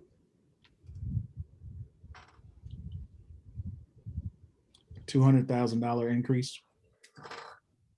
It's a $200,000 Yes. increase. Yes, to bring you up to one. Yes, so a 200,000, so $110,000 increase to waste removal contracts, and a $200,000 increase to tipping fees, and that would leave you an extra little bit in there for other items as well, considering that many of your other items have been cut.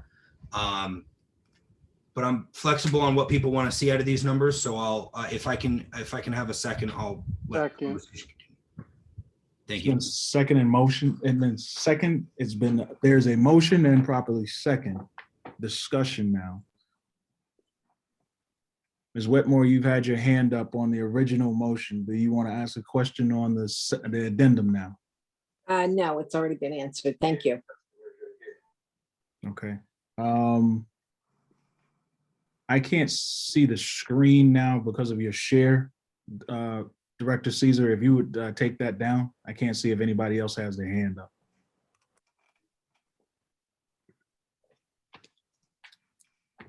Is there anybody, any question or discussion on the addendum on the floor? I have one, if nobody else is ready. Director Caesar, the numbers Sorry, that. point of order. Sorry, Chairman. I do see Mr. President, Didn't see him. Council Caesar and Council Farmer all have their hands up. Okay. Thank you. I did not see any of these hands up. Council President, you're first. Mr. Farmer, I do not see your hand up. Are you still there?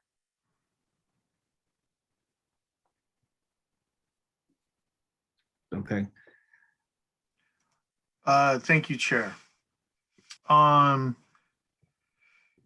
Yeah, it's getting to be an increase, and perhaps I should have asked this earlier, but it's my understanding that the Finance Department has prepared a statement showing where we're at right now in terms of our increases. Mr. Jackson, is that do you folks have a summary of just where we're at, kind of just an idea of where we are? We will do that on a regular basis, so it certainly doesn't include where we are tonight. Right, not counting tonight, but did you have something coming into this meeting tonight, just in terms of our overall reductions and expenses? Yes, as of our last run through, it was positive $284,000. Okay, so so in terms of mill rate increase, we're not looking at, we haven't made changes so far that are overly significant in terms of increasing the mill rate. That is correct. There were two items of material note. One was the addition to the Board of Ed, and one was the reduction to the emergency fund. Okay. Yeah, this is, clearly bulk trash is a needed, benefit for the town. People not only, it's not only useful for our constituents, but it is also, it also does help keep our town clean. There's always dumping if we eliminate bulk trash. So I'm worried about the price tag because we are starting to get a little pricey here, but it is a very important service. So I'm gonna think on it for a little while longer, but it does seem like this is a positive for the town overall. The administration will have to be just determine the timing of things, but I would like to reiterate, as I said before, that we did, part of last year was saying that we would get it in July as soon as possible. So I'd encourage the administration to get people going as soon as possible. I know there's some concern about people being on vacation. The other thing, Mr. Caesar, we had talked or before about the possible timing in the spring. So you're thinking, sir, what is the best date in the spring for bulk trash removal? So I think April does work. It gets us, it takes us out before our spring leaf and brush pickup.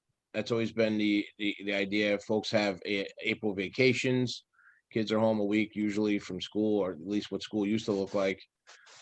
So, there's a lot of cleanup work, cleaning out their yards, the sheds, the garages. So I like the April, and for the same reason, the October. I know we can't do that now. A lot of folks have been expecting a July pickup, just based on what's been talked about, being that July would be the earliest month that it could be reinstated.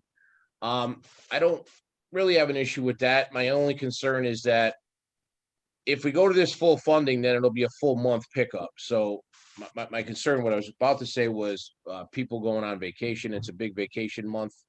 July and August are tough for that matter, but I don't know that anybody, I shouldn't say that, but most folks don't, if they're going on vacation, don't go for the whole month, so they could make it work if they had to. So if we're going to do a 2-month, I would do July and then next April. Okay, thanks. Of course, that is stuff to be worked out as we get there. But yeah, the importance of bulk trash, this is expensive, but right now I'm inclined to think favorably, but I'd like to hear the thoughts of my colleagues. Thank you. Council President.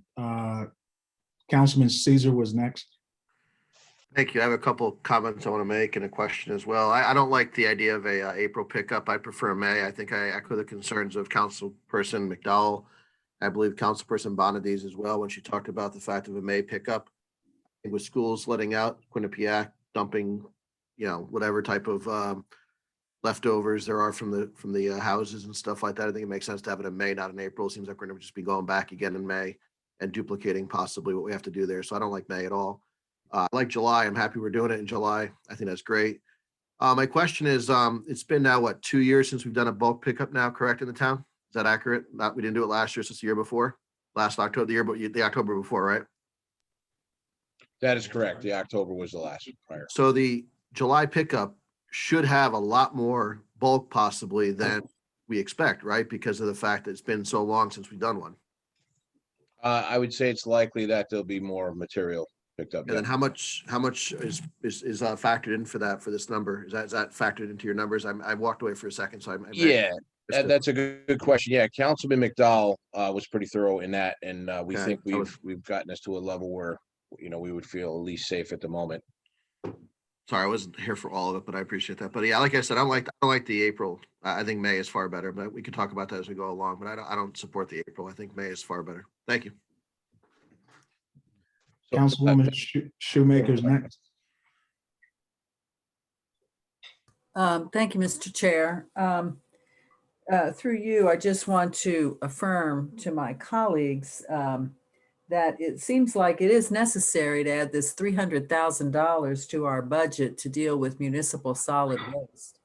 And I'm kind of glad that we're faced with this huge increase, because it underscores for us very vividly how important it is for us to pay close attention to what innovations we need to make in managing solid waste generally in town. I'm seeing figures that could save us this much money and more if we implement, for example, a good strategy to deal with food scrap waste. So we have a crisis.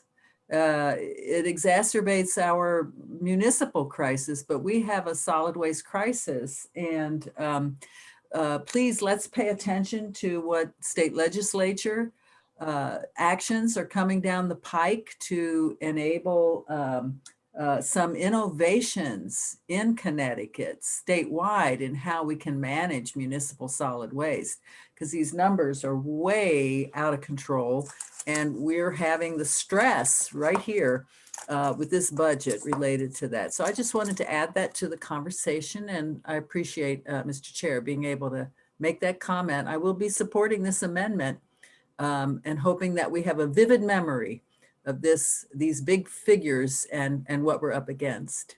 Thank you very much. Thank you, Councilwoman. Councilman Farmer.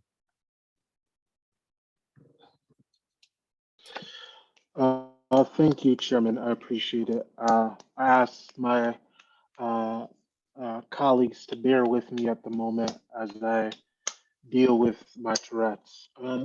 Through you, Chairman, I guess my question, I agree with the counselor from the 6 and their comments on how we do have a waste crisis and that we do need to deal with it. And I do agree that in many ways that can be a cost saving as well as being good conservation stewards.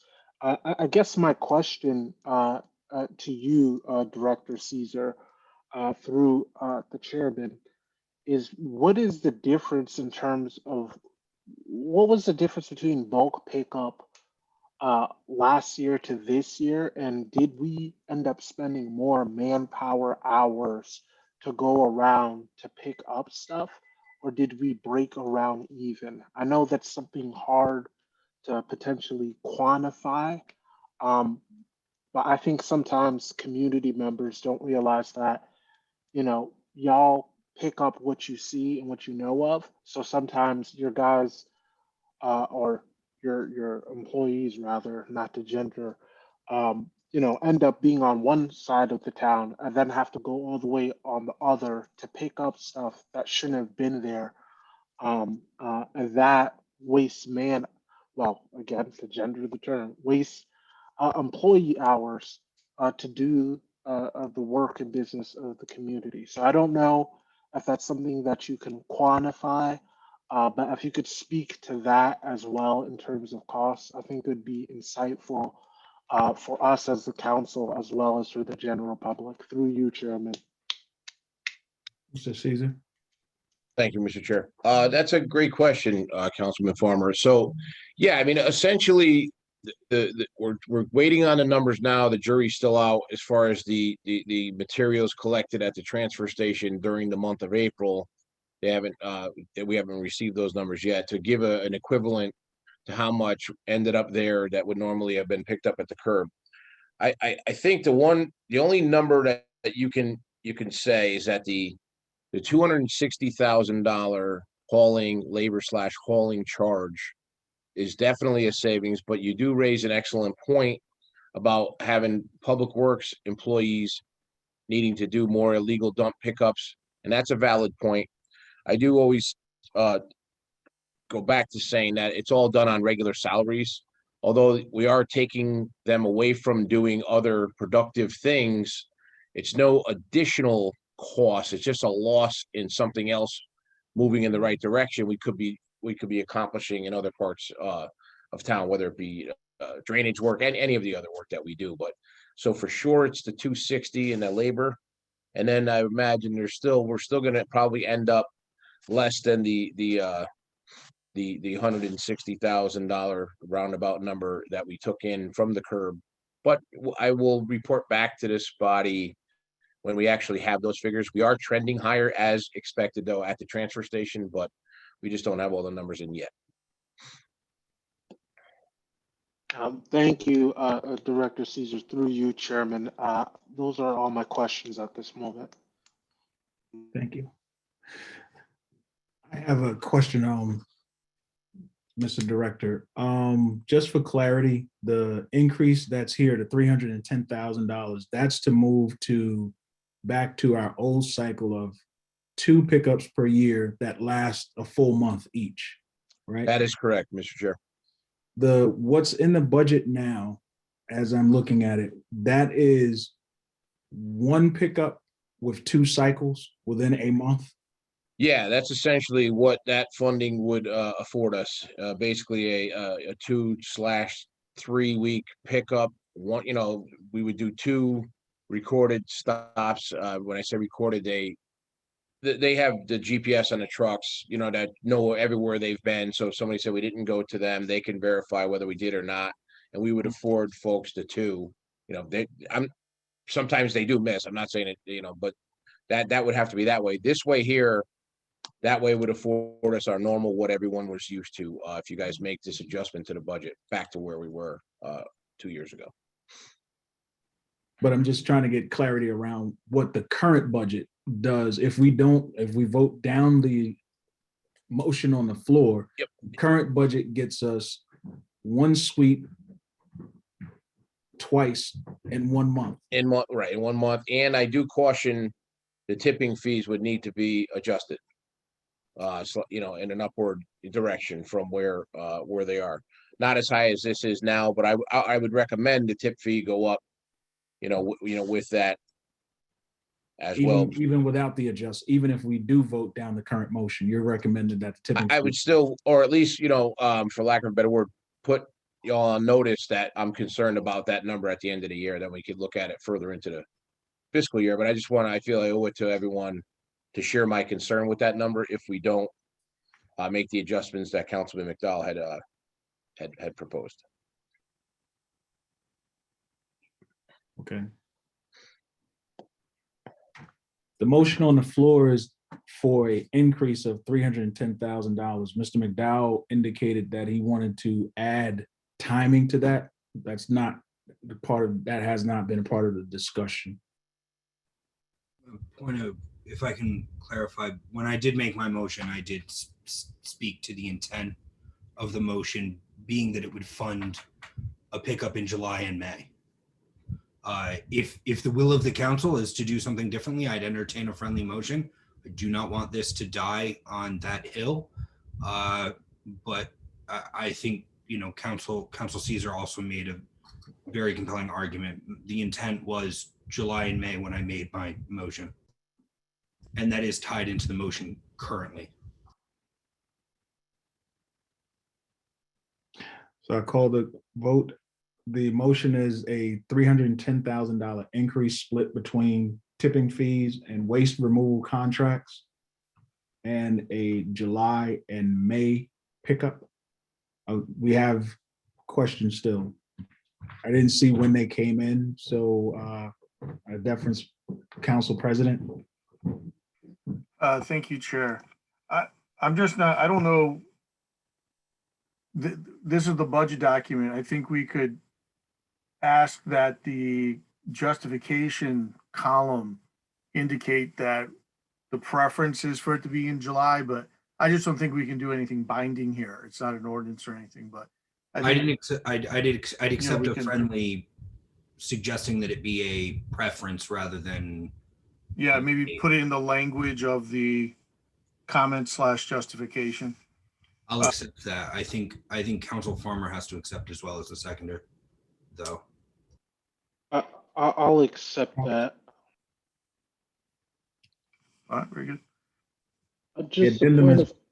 Go ahead, Councilman.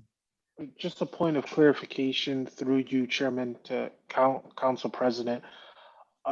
Is that a friendly, just in case we're unable to get everything ready in such a short time, or is there a preferred time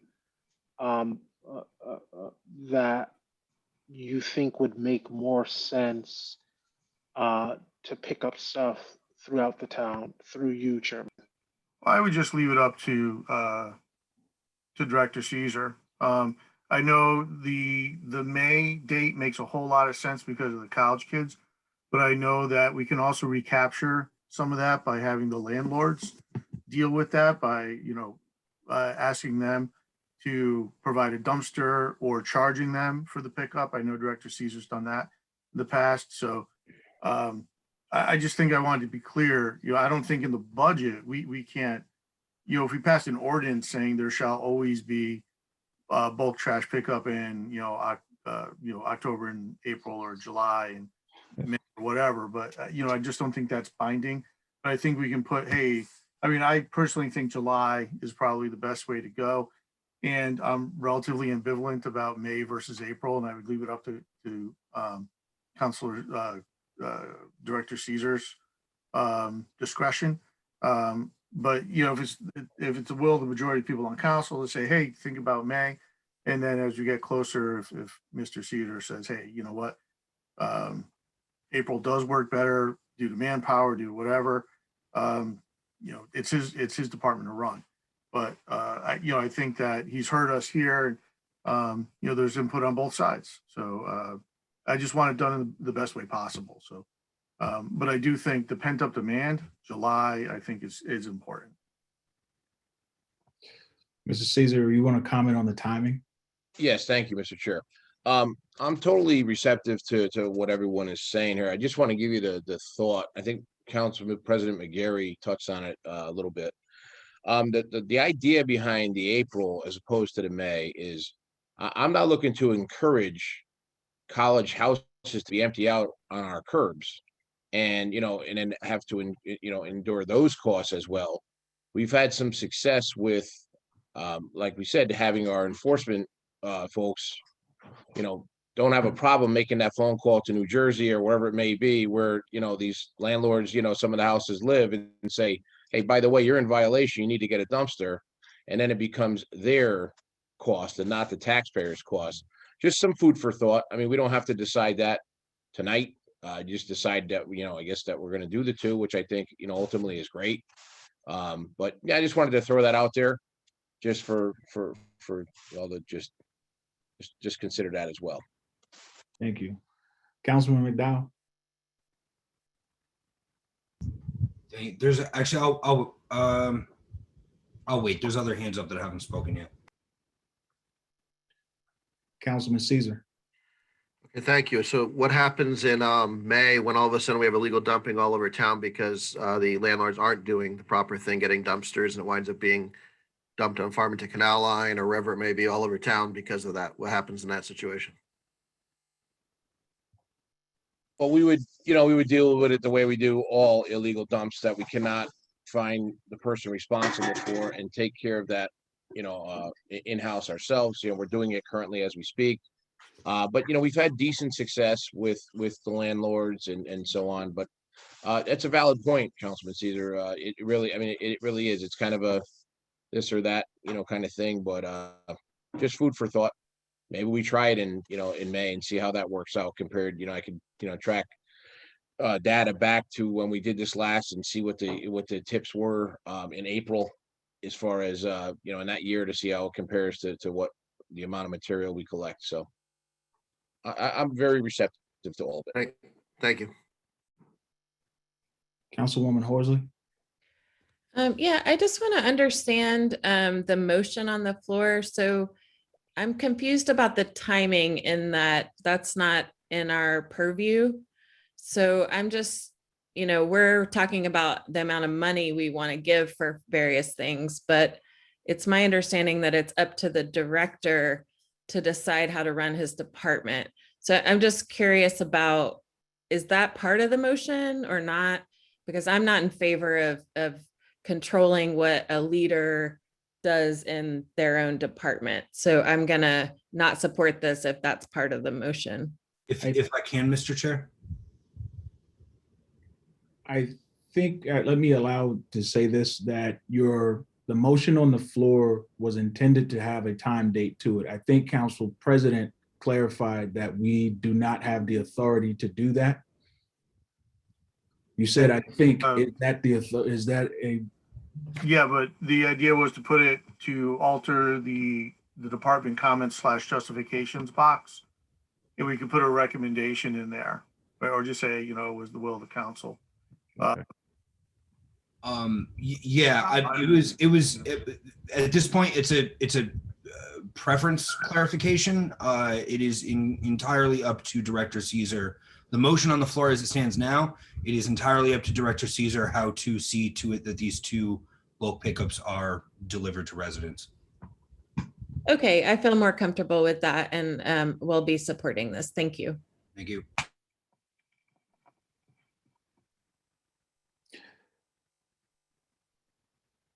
Any other comment? Gary has her hand up. Gary, I do not see. Councilwoman Gary, Councilwoman McGarry. Gary, you have the floor. yes, first I want to say I'm hoping that we are going to vote to include the bulk trash because these taxes in Hamden are going up so high. And when last year, when we decided to cut back on that, I got a lot of calls and a lot of people was very frustrated. And like Director Caesar said, that people still drop off stuff all over the place and they still have to pick it up.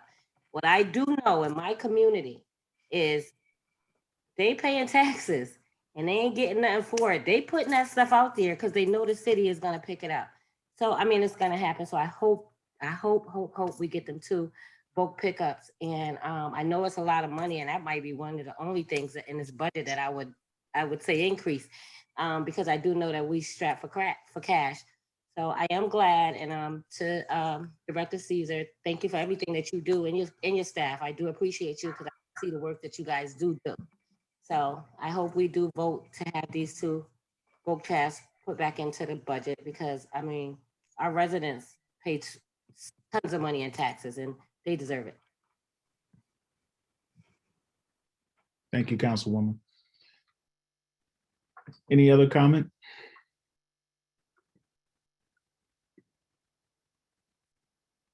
Hearing and seeing none, I call a vote on if the two lines in question, tipping fees and waste removal contracts, will be amended by 200,000 and 110,000. All in favor, say aye.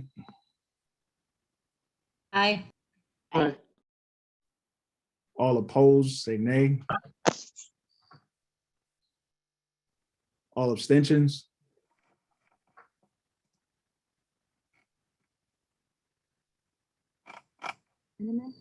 Ms. Renta, It looks unanimous to me. thank you.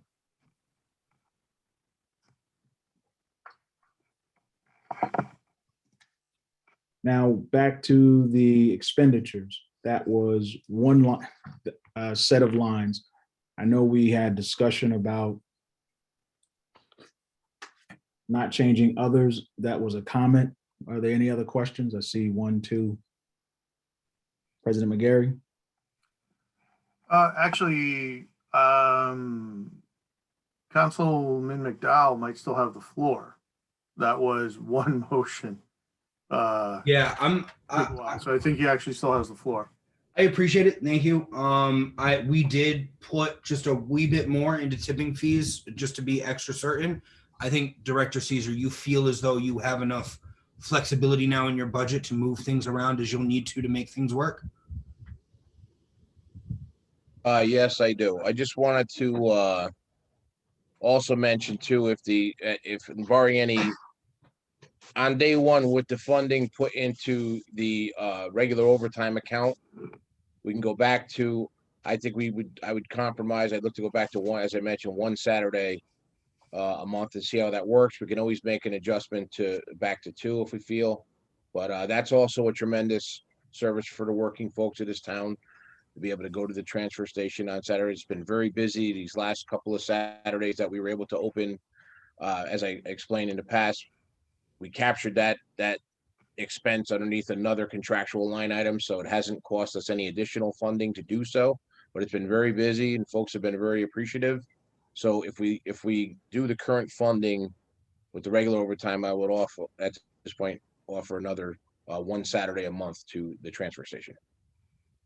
I definitely wanted to revisit the transfer station conversation.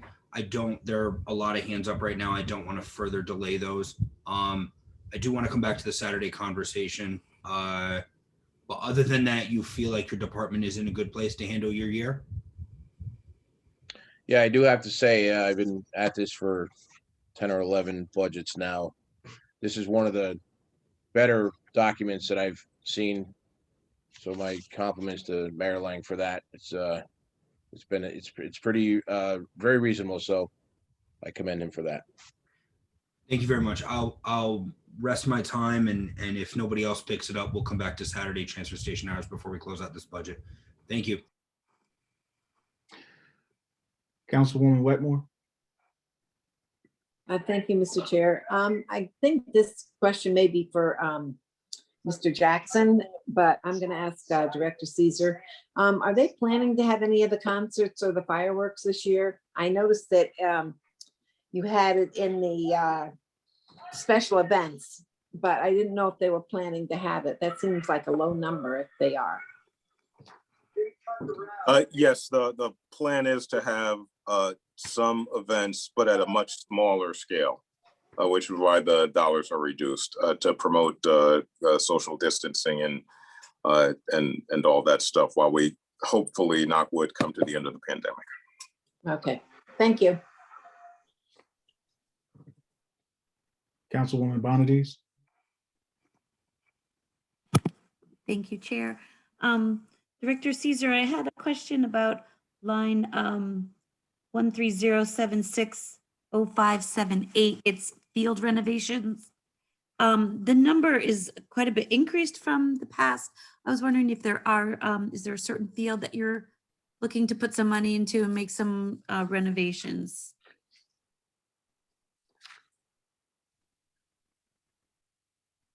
Yeah, we're looking at a couple of fields. We also purchase bases and other things for different sports. But because last year there wasn't much of a season, we're looking to ramp up a couple of those. There's some work to be done in some of the soccer fields, some soccer equipment. The baseball fields, we always like to replace bases on at least, a couple of sets of bases every year to rotate them through the town. So we're just looking to just have the opportunity to look at everything right now with regards to that, because we really didn't do much of that this year. It also pays for line painting on the fields as well. So we have, there's a lot of variety of items that come out of that with regards to the field, but that was the thought behind that. Okay, because I have heard just some rumblings on my Nextdoor app that the fields looked a little ruddy and kids were tripping. I just wanted to know if there was a plan in place or what fields were going to get some extra attention. Yeah, there was some discussion with the soccer folks about a couple of field, about Moretti Field, for example. You have to understand, and I think maybe Council President could chime in as a soccer player himself. There will always be spotty fields here. Our fields are constantly in use. We don't have the luxury of so we can't not want to use fertilizer, but then complain that there's weeds. So it's kind of a balance. We walk them to make sure they're safe. There was talk about some ruts. They weren't actually holes. They were just patches where you have bare spots because of a lot of usage. It's very difficult to control, because there's a lot of folks that play on our fields on a daily basis. But it is something that we're looking to always keep an eye on, and we do try to do a field a year where we can. But there's such a demand now for soccer. It's hard to find room for everyone, because to do some of the things that you would do, you'd have to close a soccer field, for example, or an athletic field for a season. We've done that in the past, but again, ironically, it was that very field a couple of years ago that got that treatment, but it just, with such the usage that they see, it's very difficult to keep up with that for what they are. But it is on the radar, believe me. The safety of all the participants is always first with us. Great, I thank you. I just wanted to have a justification for that increase in the field renovation. So thank you. Council President? Thank you, Chair. Yeah, I'll just put a little shout out there for the world's most popular game. Yeah, it's coming here to Hamden too. And we do thank you for your efforts, Mr. Caesar, in getting our fields ready. They are kind of rough looking, but I'm sure you'll get them back in shape. I also wanted to just highlight and commend a line item that does not have a line item yet, the Anthony V. Green Senior Memorial Intern Program. I think that's an important step to take, as we are trying to embrace more equity in our community. So hopefully that can be an important partnership with the Board of Education. And so, thank you for including it. I'm Mr. Chair, may I respond? Yes, sir. I'm glad you brought that up, Vic. I was going to save that for last because it's at the end of our, but let's talk about it now. So this is something that we came together. I worked in conjunction with Walter Morton from the Board of Education and Gary Highsmith from the high school, kind of 3 different entities putting their heads together to figure out the idea behind it. For those of you who don't know, Anthony B. Green Sr. was a superintendent of trees here at Public Works. He worked many, almost 30 years here in the department, who lost his battle to pancreatic cancer last year. And we surely miss him. So in his honor, some of the folks here thought of coming up with an idea to how best to honor him and his family. And we felt as if there's no better tribute to that than the naming a paid intern program in conjunction. We're partnering with the Board of Education with a target on minority students that might seek to have a career here at Public Works. It's an opportunity to come to work for like 5 weeks in the summer, get paid to do it, but really get a feel for what it is we do here, and if it's something that might be a good career fit for them. We're really excited about doing it because I've always said it's one of our best sources of meeting folks that we might want to hire down the road is through our temporary help that we bring in seasonally, and it's been a good success to as far as meeting candidates. So we look forward to that opportunity. Again, Mr. Highsmith and Mr. Morton have been tremendously supportive of this idea. I got to give them a lot of credit. We've met on it several times. We're pretty excited about it. I was on a call. We had a meeting on Friday about it with Principal Gannon about the rollout and the whole process. So it's just something that we haven't done before, at least in my tenure here. So we're pretty excited about it. Thank you. It is very exciting and very glad that you're doing it. And, maybe you could come back in, September, August, let us know how it went. That'd be wonderful to hear. Absolutely. The other, we've been, all right, so I'm going to be the wet blanket person here as we've been adding stuff. I'd like to make a motion for line 1300105553, waste removal condos. I'd like to make a motion to reduce that line item by 20% or $45,600 to $182,400. Second, in a very strong way.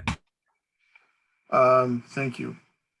I'd like to speak to the motion, Mr. Chair. Could you tell me what was the line item again, sir? It is line item 1300105553. 553. As we are trying to balance our expenses and fix our problems, this has been an expense that has been rather controversial for our town. But last year we set ourselves on a journey to gradually reduce the condo reimbursement fee. Just for the edification of some folks, we do presently we reimburse our condominiums. I forget the exact rate, but because they do not engage in our trash removal system.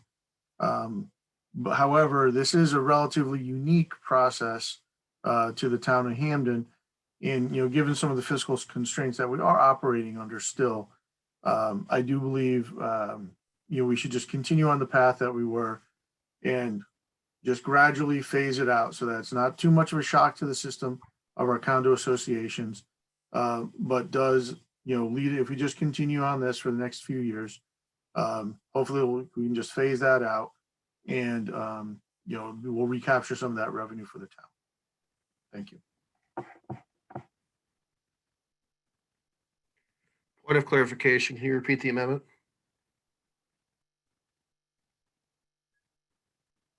Council President, you You're are on muted. mute. Thank you, Councilor Farmer. To reduce line 1300105553 by 20%, which would be $45,600 to $182,400.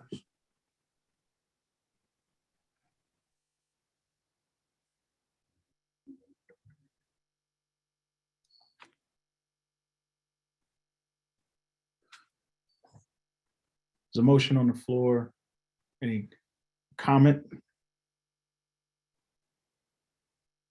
Mr. Farmer, you had your hand up before the motion. Is it on the motion that's on the floor or on the prior motion?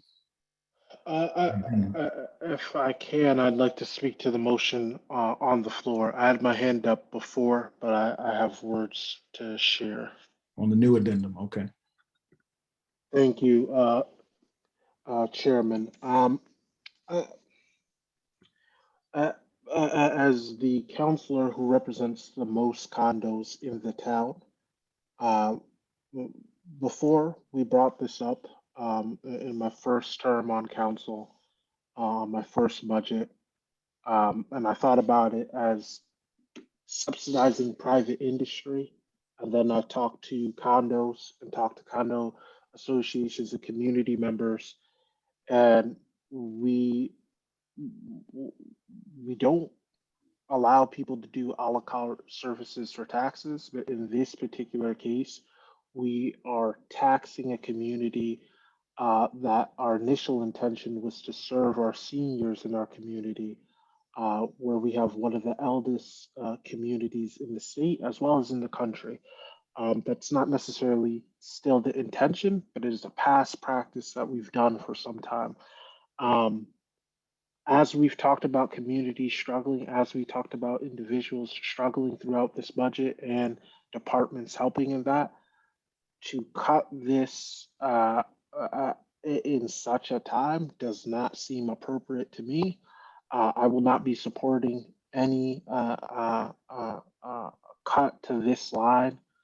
And I think we need to have a discussion. We did our trash contract, and we did not add the condos to our trash, nor did we add them to our snow removal because the cost was substantial compared to the subsidy that we have for reimbursement to some of the costs that they have for their trash. I'm also going to guess that we haven't factored in these condominiums or communities for waste reduction in terms of food waste or any other thing. So again, we already have cost savings in multiple ways when it comes to bulk pickup. These communities pay for dumpsters and have had problems with people dumping and had to pay extra costs. So we are burdening certain communities in town, certain districts in town, and I think that would be a disservice. Thank you, Councilman. Councilman McDowell? Thank you. I've been a big proponent of removing this item since becoming, since getting onto the council. And it's exactly because of the reason that my colleague mentioned prior, which is that nowhere else in town do we see folks saying, well, I don't have a student in the school system. I don't want to pay for that portion of my tax burden, right? I don't use that road over there. I don't want to pay to pave that road over there. You know, there is no other place in our budget where we reimburse folks for services that they do not utilize. The intent of this was to provide seniors, especially those on fixed incomes, with some relief from the tax burden that has been growing despite their incomes staying stagnant. This line is no longer doing that. Condo residents as an age group are becoming younger, especially over the last year. We've seen a lot of younger families and a lot of younger individuals invest into condos. I'm one of them. I live in a condo. I will probably see my HOA fees increase because of this, even if marginally. However, you know, it is when we moved in, there's nobody that can tell you when they moved into a condominium that they didn't know that that was something that they didn't receive. No other place in town gets a reimbursement for not utilizing anything from trash to snow to, they pay full taxes. Businesses who don't get their lots plowed pay full mill rate taxes. We absolutely must be doing what we can to protect our seniors from an increasing tax burden because they are on fixed incomes. I am absolutely 100% in support of finding those savings and being able to deliver those to our seniors. I don't believe that that's what this line is doing. And we are leaving out folks who live at co-ops or apartments or other rentals or homeowners. So we really need to do something that is better targeted to our seniors. Thank you.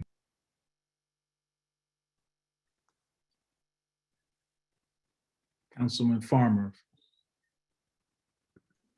Thank you, Chairman. I share many of those sentiments to the councilor at large. I'll only add to this discussion about equity. We subsidize private industry in terms of the golf course, in terms of the ice rink that benefit certain communities that are not immigrant communities, that are not Black and brown, and that are not the communities first in need. And this will be antithetical to equity in the sense that it will hurt all of the communities that I mentioned above. So I do hear those points. I just want to point out the aspect of equity, that this will hurt the poorest, blackest, brownest communities in our town that also got hit with a tax increase that mostly affected those communities due to our reval. Through you, Chair. Thank you, Councilman. I don't see any other comments. Councilman McDowell. I think that's an important point and it's an important distinction.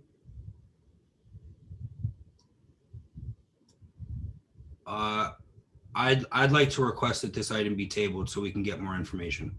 Make a motion to table. Second. There's no discussion on tabling.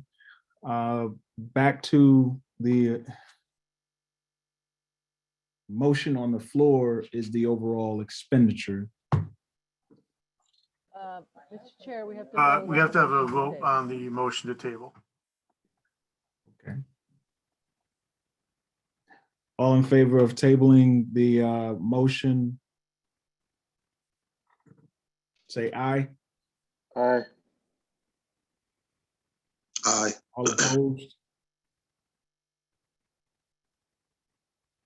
I see 1, 2, 3. No. I see, I gotta move some stuff. Perhaps a roll call would be in order here, if that's Yeah, easier for the, I'm on number for 5 the and I clerk. still see fingers. Yeah, let's do that, Brian. 1 second, please.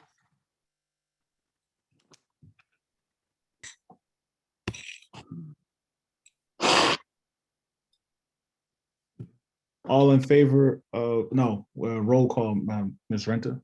Got it.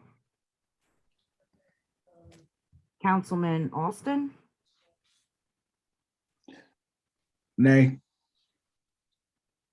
Councilwoman Baez, Councilwoman Bonadies, Councilman Caesar. Yes. I think Councilwoman Klaus is gone now. Yeah. Councilwoman Dolan? I misvoted. I meant no. I'm sorry. I'm no. No. You're no. Okay. All right, Councilwoman Dolan? No. Councilman Farmer? Yes. Councilwoman Gary? Can you tell me what we're voting on right now? Because I'm a little confused. It's a motion to table Mr. McGarry's motion to decrease the weight removal condo line. And we want to table it? Yes. Okay, I'm in favor of that. Okay. Councilwoman Horsley? No. Councilman McDowell? Yeah, Councilman McGarry? President McGarry? No. Councilwoman Rowe Lewis? No. Councilwoman Shoemaker?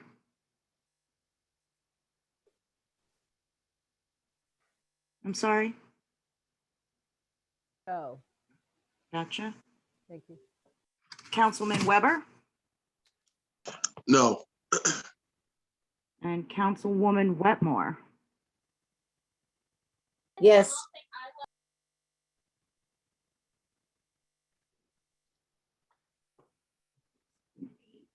Six in favor, 8 opposed. It fails.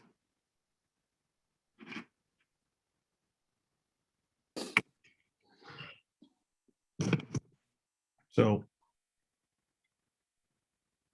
did you say that correctly, that a tabling fails? The tabling fails with 6 in favor and 8 opposed to tabling. Okay, so we will have a vote on this now. There's still a question. I saw Councilman McDowell.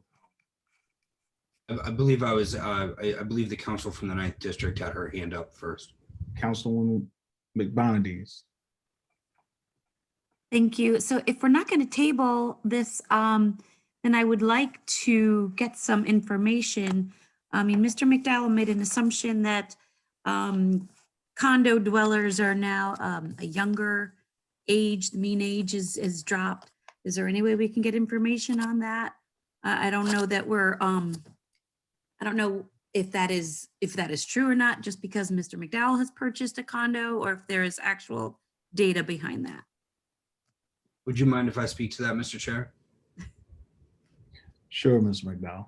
It's certainly a bit anecdotal. It's a conversation, with several real estate agents in our area, specifically one in Westwoods who focuses in that area, and a few other real estate agents that focus on throughout town, and who they are selling or helping buy condos. They are seeing a younger population move in. It was also a conversation with one HOA in particular who said that they are no longer seeing the trend where the people who are buying are renting out. They were seeing that trend for a number of years. Over the past year and a half, they've seen a growing trend of younger individuals, younger families purchasing and residing in those units that they are purchasing instead of renting them out. So I don't have any hard data or statistics. It is anecdotal evidence from our community's real estate agents and the HOAs who have been speaking to us for a number of years on this item. Okay, I mean, there's just a lot of generalizations being made here that Black and brown residents don't play golf or of things of that nature. I think these things that we have in our town that we're offering as amenities are for all, they're open for all. I think we should refrain from making generalizations on what race partakes in each activity. So I find I'm uncomfortable with that.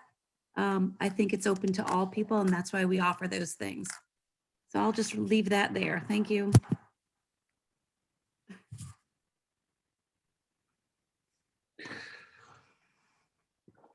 Council President. Thank you, Chair. I just wanted to say again, this is something we started last year. We still do have some fiscal constraints that we need to operate under. And therefore, I think we should continue on with that, what we started last year. I will say there's no intention to be overly burdensome upon Black or brown people. It's not my experience that there's a majority of any type of person living in condominiums. There's a wide variety. I'm very understanding that the group of people that vote the most in my district live in condominiums. But this seems to be the correct thing to do. So that is the intent of the motion, not to try to put an extra burden on any type of person. Thank you. Thank you for the clarity. Mr. McDowell. Thank you. certainly not information that I had prior to this evening either. However, when we are presented with new information, I think it's important that we are thoughtful and judicious about that, which is why I asked for a little bit extra time to explore that information rather than to outright reject it. Given that we were not given that opportunity this evening, I will be voting against this motion. If the motion fails and I find that the statements that were made tonight were not made in good faith, I will happily entertain it again before we vote on our final budget. However, I would appreciate the time to go over this and to find whether or not it's accurate, as that's our job. Thanks. Councilwoman Wetmore. Thank you, Mr. Chair. I don't know who lives in condos and who doesn't, what their ages are, what their color are. But I do know that some of the schools, some of the students are Quinnipiac students that live in them. Some of the people rent them out to them. I just think 40% is too much. That's all. Thank you. Councilman Farmer. Yeah, I thank you, Chairman. And through you, I will be glad to get together with the condo associations and provide such information and details. Again, my general assessment is based off of the fact where the majority of Black and brown people live, which we have through census data, and by the fact of age and ethnicity of information that we also have that is quantified already. So based off of that assessment, I'm drawing a conclusion that those things are true, the same way I can draw the conclusion that the majority of jobs that we have in town do not have Black and brown people, based off of the fact of past precedent and the number of jobs and number of people that is not reflected. It's not meant to offend anybody, but if we are serious about equity and talking about racism as a health crisis, then we also have to do that work to uncolonize our departments and systems to be able to do that work. As the counselor that represents the second largest majority of I people withdraw the of color- motion. Thank you. Okay, the motion has been withdrawn. Is the second withdrawn? The second would be withdrawn if the entire motion is withdrawn. No, Councilor McDowell have to withdraw the motion as well. His second. Do you, Council McDowell? Yes, I withdraw. Thank you.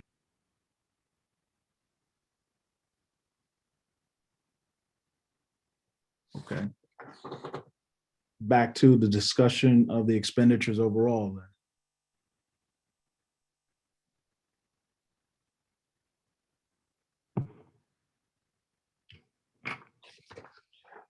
Councilman McDowell. Director Caesar, have we addressed Saturday hours to your satisfaction, or should we, is there more to be said here? I think we are good on the Saturday hours. Initially, I'll go to the one Saturday and we'll see how that works out. Comfortable with that. Also see how the overtime line is trending. Throughout the year, we can always adjust accordingly. While we're talking about the transfer station, I mentioned before about a lot of good things that we're talking about doing down there. One of the items I left alone is the transfer station line item, which constitutes the funding for tub grinding and other things down there. In the next discussion about the transfer station, when we get the rest of the pieces together, we are in need of additional funding for grinding, as we've been taking in an enormous amount of material down there from these storms. We've gotten caught up with a lot of it, but yet there's more to do. But that will be something that we address as a transfer station on a whole type of things down the road a little bit. Councilman McDowell. You have a follow-up? I don't. One Saturday seems like a fair offering, especially given that we're adding bulk pickup. I appreciate that you'll be monitoring overtime and keeping us posted on that. It's important that we're heading that off as early as we can if we identify any variances in that line throughout the year. So thank you. Appreciate everything, Director Caesar.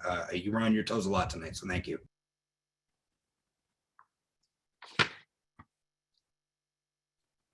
Any other question on expenditures?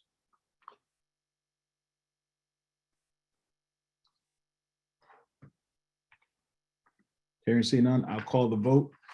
All in favor of accepting the expenditures for Public Works as amended, say aye or indicate by raising a hand. Aye. Aye. Aye. All opposed?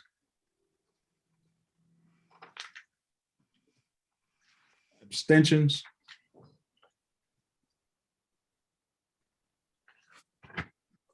Motion carries. Thank you all. Thank you. Thank you. Have a good night. Are we gonna do recreation, Mr. We're, President? oh, I'm sorry. Yeah, Mr. Caesar, welcome back. Hello, thank you all for having me. In Councilman Klaus's absence, she's having Wi-Fi connectivity issues. I don't see her in return. Recreation budget starts on page 183. May I have a motion to approve the mayor's recommendation for revenues in the recreation department? So moved. Second. Moved by Councilor Horsley, seconded by Councilor Farmer. Discussion on revenues.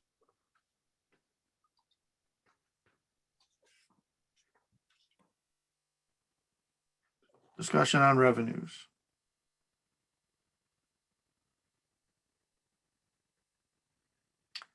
Seeing none, I'll call for the vote. All in favor of the revenues in the recreation department, please indicate by saying or showing aye.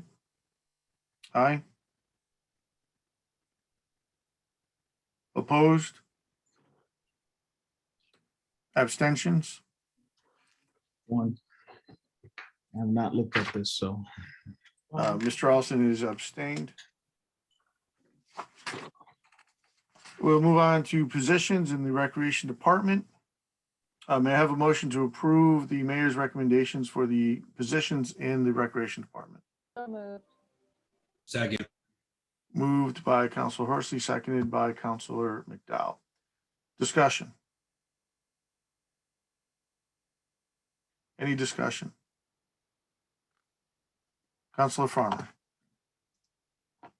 Thank you, Council President. Through you, we are on recreation salaries, correct?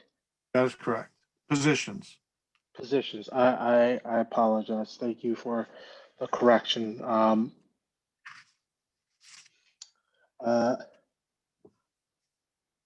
Seeing that I don't see any other hands, I'd like to table positions.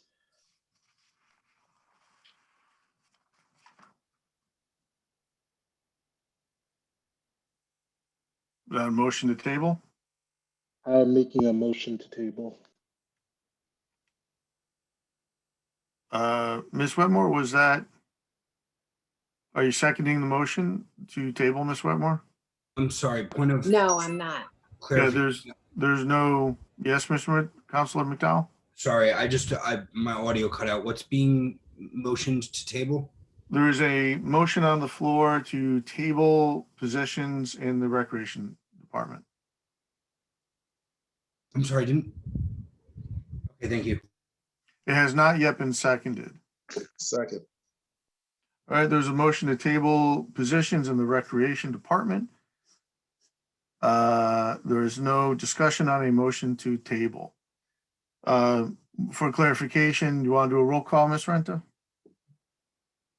Sounds good to me.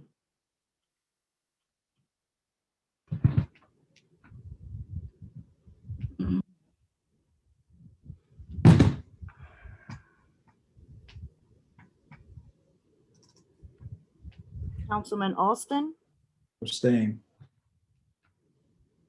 Councilwoman Baez,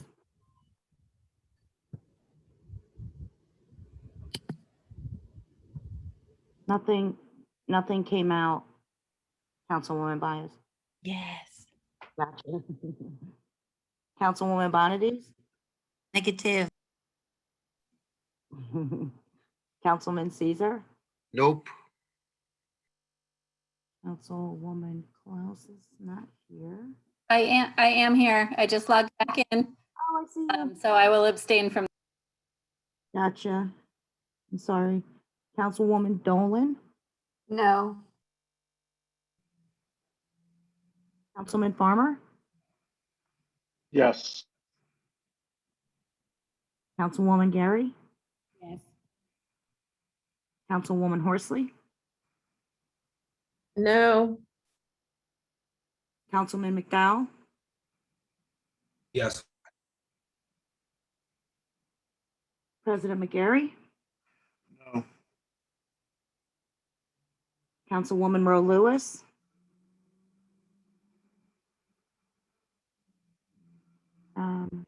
She. I believe she has left the meeting. Okay. Councilwoman Shoemaker. Oh. Councilman Weber. Before the inventory and the volunteers and your vision come to life. Councilman Weber. Milton, guided by a code of ethics. So I think this is going to be perfect. The doors you open to get. Councilman Weber, are you there? I said, yes. Yes, the table. Gotcha. Hmm? Councilwoman Whitmore. No.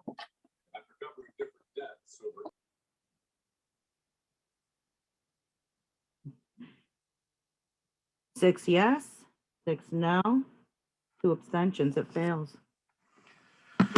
Okay, we are back to a discussion on the positions in the Recreation Department. Ms. Klaus, do you want to take back over, or seeing as you are here? Sure. Are we starting with positions, or did we already do expenses? Or Revenues have been approved, positions we just started. okay. Sure. So motion to approve. Already done. We're discussing now. There was a motion to table. Got it. It failed. Got it. Okay. So any other discussion? I see Councilwoman Wetmore. Thank you very much. I just have a question about the Recreation Director. I noticed that it's vacant. Why don't we just zero it out permanently? I think Director Caesar's doing a great job, and I don't see why we even need to have it in there. I think it's been vacant for a few years. Am I right, Director Caesar? The young captain is finally on the craft. I'm sorry, I'm here 10 myself, and we've been doing this for about 5 years, I think it's been now. That's what I thought. So I make a motion to, I don't know what you call it, zero out the Recreation Director. Second. If I, All right. I think it is already zeroed out. I think we would need to remove the line. Yes. Is that, would you like to? That's what I mean. Thank you very much. That's the second that I support. Okay. Any discussion on that? I see Councilman McDowell. Thank you. Director Caesar, is there any reason, or perhaps Director Jackson, is there any reason why this was left in the budget? Is there, it sounds like we're in favor of this. Is there any reason why we shouldn't be, or no? Yeah, I'm actually, I pulled out my charter. It may be a charter position. And so since it has no financial, Recreation is in the charter? it may very well be.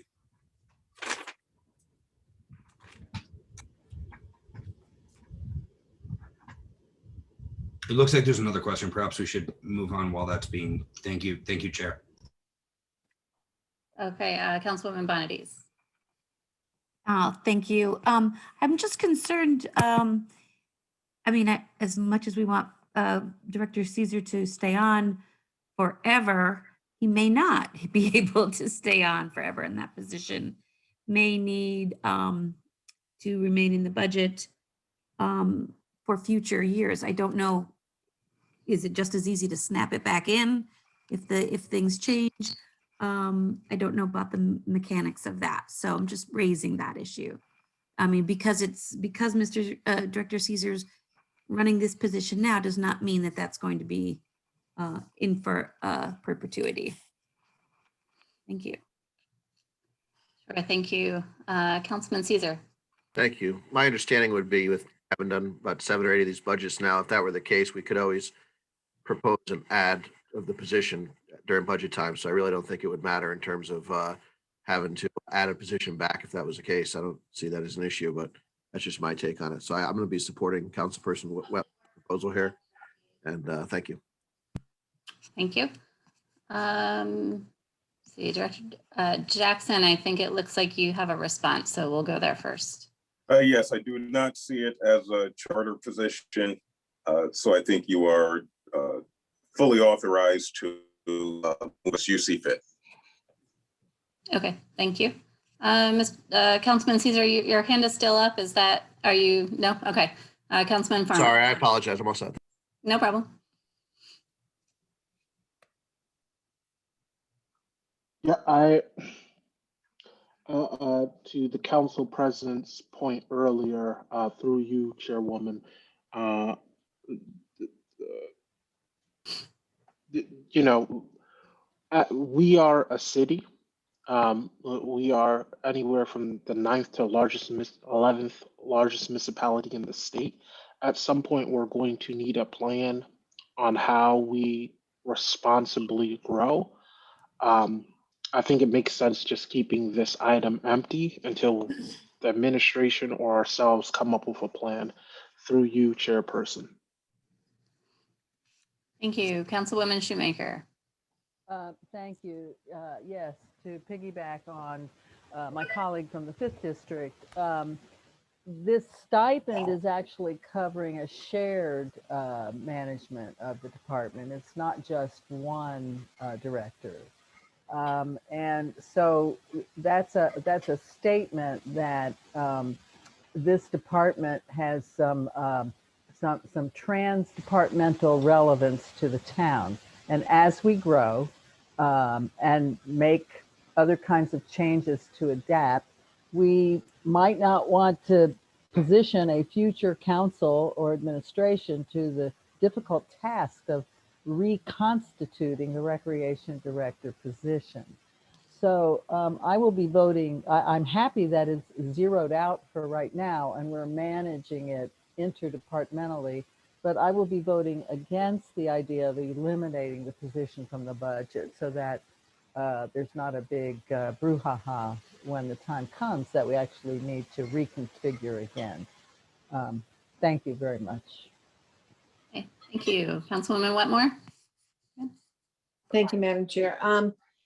It doesn't really matter whether it's in there or not. I just was suggesting it because it's been in there so many years. It's just as easy to re-put it back in if at the time we need it. It just seems ridiculous that we keep it in there as vacant and wait until we need it and put it back in. That's just my thought. Thank you. Okay. Any other discussion on that? Councilman Weber.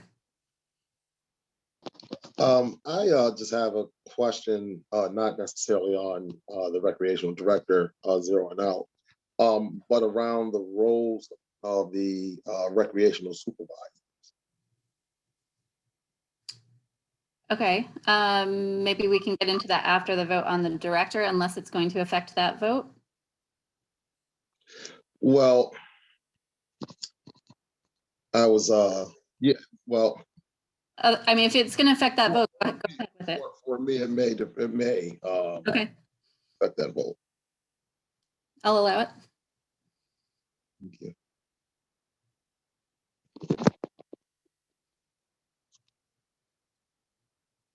Can you answer what the role of the rec supervisors is? Oh, I'm sorry. Was that the question? I apologize. So No, that's you have okay. three rec supervisors on staff. One of them is what we call the ranger at Brooksville.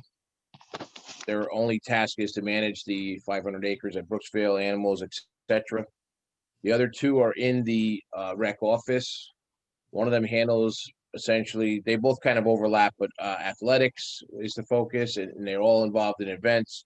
The other one handles swimming and all pool activities, which when it's back in action is a very busy task. So they're kind of split the duties. They have their main essentials that they handle specifically, but then they have some overlap between the two. But that's the quickest way to explain them. Okay, thank you. Does that help? It does, thank you. And also the summer camps are a huge part of what they all do, but yeah. All right, thank you. All right, any other discussion on removing the recreation director line? Okay, it doesn't look like there is, so we'll put it to the vote. All those in favor, can you say aye?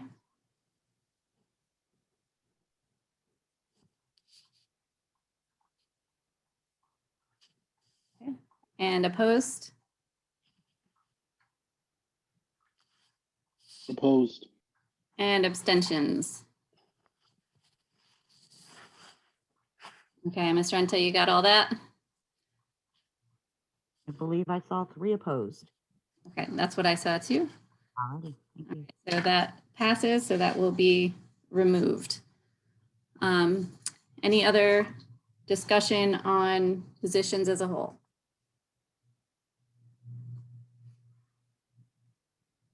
Councilman Farmer. Thank you, Chairperson. I would like to table the recreational secretary position. I couldn't remember what exactly position it was, so I just tabled the whole entire department through you, Chairperson. Any discussion on tabling? Oh, can we discuss tabling? No, there's no discussion on motion to table.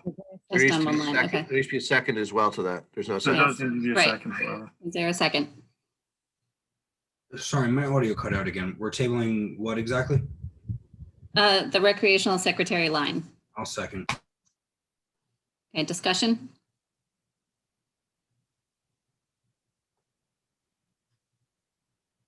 Councilwoman Wetmore. Oh, wait, we're on the motion to table. There's Oh, no. sorry. I'm sorry. Yeah. This is motion to Sorry. table. My bad. I'm sorry. We'll put it up to the vote. All those in favor, please say aye.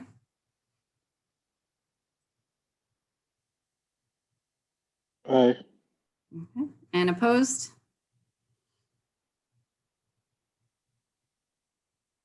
Think it fails with 3 in favor.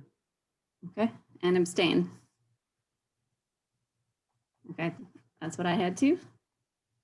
All right, so now we are back to the discussion of positions as a whole. Is that what you wanted to speak to, Councilwoman Wetmore? Yes, I thought maybe Director Caesar could tell us what her role is, or Director Jackson. And that might alleviate some of the confusion about her job. Just a point of clarification. From my understanding, we speak to positions and not individuals. Through you, I don't know Chairperson. who's in that position. I just said that her, I didn't mention any names. Thank you. I could speak to that. Madam Chair, is that? Please do. Yes. Thank you. So the recreation secretary does many things there. She actually is quite busy. She handles all of the payroll account. She's more even like almost like an account clerk per se. She does all the processing for all the invoices that are paid through the department. She does all secretarial tasks for that job description as well. She does all the phone work. They all help out with that, but she essentially does all the phone work. So it's pretty busy for one person at times. She's currently handling all of the camp registrations, processes all that. So it's quite of a wide variety of tasks that are performed in that position. Thank you. Councilman Farmer. Thank you, Chairperson. Through you, Chairperson, to Director Caesar, were there other positions in the past that did the jobs and duties of this individual position? Through you, Chairperson. In my tenure, no, this has been the way it's been as long as I've been the director.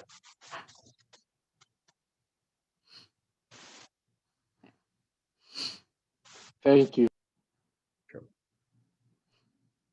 Any other discussion? Okay, seeing none, we will vote on positions as amended. And that removes the recreation director line. All those in favor?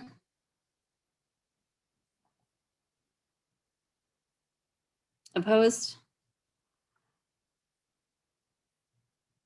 And abstentions? Okay, so that passes. All right. All right, so we're going, well, actually, before I move on to expenditures, I know that we have a couple teachers here on council, so I want to say Happy Teacher Appreciation Week. And I hope that there are no teachers actually watching this right now because they should all just go to bed early.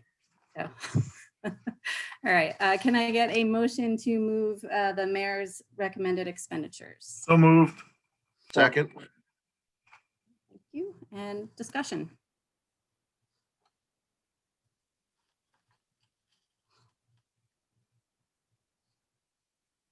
Councilman Farmer. Thank you, Chairperson. I'm not sure if it's germane, but in terms of recreation, through you, Chairperson, I just wanted to know if the golf course, if there's any other concerns or expenses that would be reflected in the expenditure line, through you, Chairperson. Director? Yeah, there's nothing but revenue in this budget regarding the golf course. There's no, we don't participate through there. Thank you, Director and Chairperson. Is it possible, Director, to send us information on where the golf course is fiscally in terms of any services or any contracts or things that we may have to pay for, through you, Chairperson? With regard to recreation, there would not be any expenses incurred by the recreation department with regard to the golf course. I just guess a point of clarification. Would there be anywhere else, maybe this is a question better suited for Director Jackson, is there another place that's more appropriate to pick up this questioning that might be reflected in another department in the budget, through you, Chairperson? Yes, the expenses related to the golf course, which is essentially a turnkey operation, are located in the finance department. So it's a management contract of $257,000. Thank you, Director, and thank you, Chairperson, as well as Director Caesar. Through you. I think we have Councilman McDowell next. Yeah, I don't want to dive too deep into this at this point. But I'd be remiss if I didn't bring up youth sports contributions, which have consistently been problematic in a number of ways. We're giving to 2 football organizations. We're giving hockey another $10,000 in addition to already subsidizing the rink, as Councilman Farmer mentioned. While other sports get far less, I'm not advocating that we cut sports, but it certainly seems that we are not contributing to all sports in an equitable way. In the past, we've had conversations, because I know this is where people's head go. Oh, well, Some sports are more expensive than others, but that's simply not what went into these calculations. I'm not going to belabor the point. We received the finances last year. We've had this conversation. But like I said, I'd be remiss if I didn't go on the record and make clear my contempt for this line and how we fund our kids' sports. Thanks. Madam Chair, may I respond? You may, yes, please. Thank you. I just wanted to just bring up to everyone's attention, the way I handled that line this year is I asked all of the leagues to kind of plead their case to me as far as what their needs were, being that there was very abbreviated sports because of COVID and so on. And to date, I've only paid out 2 of the contributions. One was to the Heronettes, the swimming program, because they had to go rent time at another pool. They incurred a lot of costs because our pool was both closed due to COVID and also there's issues with the pool. And the other was to the Startup Football League, as they had indicated to us in the beginning, a couple of years back. They're doing a major investment in equipment because they are a startup league. I felt as though they made a decent case to us why we need to subsidize and help them out moving forward. I have not heard from any other leagues this year, so I think it's safe to assume that there will be a return of funds in that line back to the general fund at the end of the conclusion of this fiscal year, along with a couple of other accounts that we will not be utilizing all the funding for this fiscal year. The proposed budget, I might add, is for basically a full year's complement of recreational activities. That's how we're budgeting, so we don't want to underestimate, but we'll see how things are going. It seems like it's trending in a good direction. We'll be able to do a lot of things, get the kids active again and outside. So, and if we have to dial back accordingly, we will be able to recognize savings in those lines again this year as well. So again, I just want to reiterate what I proposed is for a full, we'll call normal year or regular year, but we'll be seeing funds coming back from this department at the conclusion of this fiscal year, as I stated earlier. Thank you. Thank you. I appreciate your attention to it. Certainly this was not something that this is not a burden that I placed on your shoulders, and I do appreciate the work that you have done to make this line much more transparent over the past few years. So I appreciate you adding that. I want to put that on the record as well, that you have certainly moved us in the right direction in terms of transparency on this line.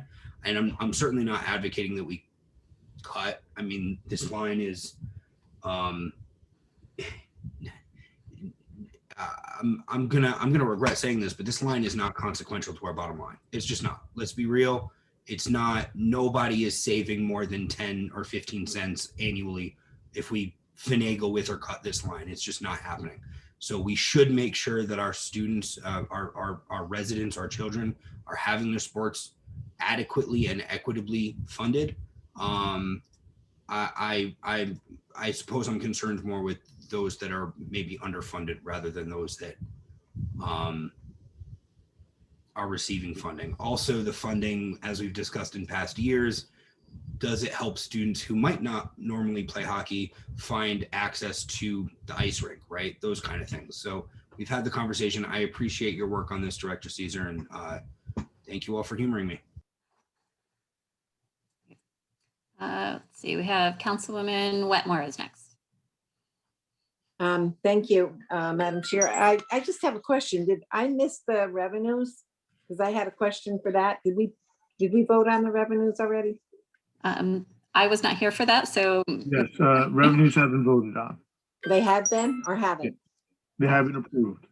The revenues have been approved. Okay, thank you. And let's see, we'll go to Councilman Caesar and then Councilwoman Liam Bonadies. Thank you. I wholeheartedly support this line. It's very valuable to our town and to our kids. You want to obviously attract them to sports at a younger age. It's great for them to have these opportunities and later on down the road, maybe get a scholarship to college or whatever it may be, to be able to have that opportunity as well too. So, I mean, I think this is one of those types of lines where, you got to support it. You have to believe in obviously doing what we do here. I agree that some of these are obviously underfunded. I think I totally agree with that. So I'm gonna make a motion that this be increased at $60,000 with the expectation that some of these other lines within there are increased, obviously, to make sure that we're being fair and equitable to all in terms of that. So I would just like to throw that amendment out there as a proposal to increase to $60,000. Is there a second to that? I'll second. It sounded like Councilman McDowell had the second. Is there discussion?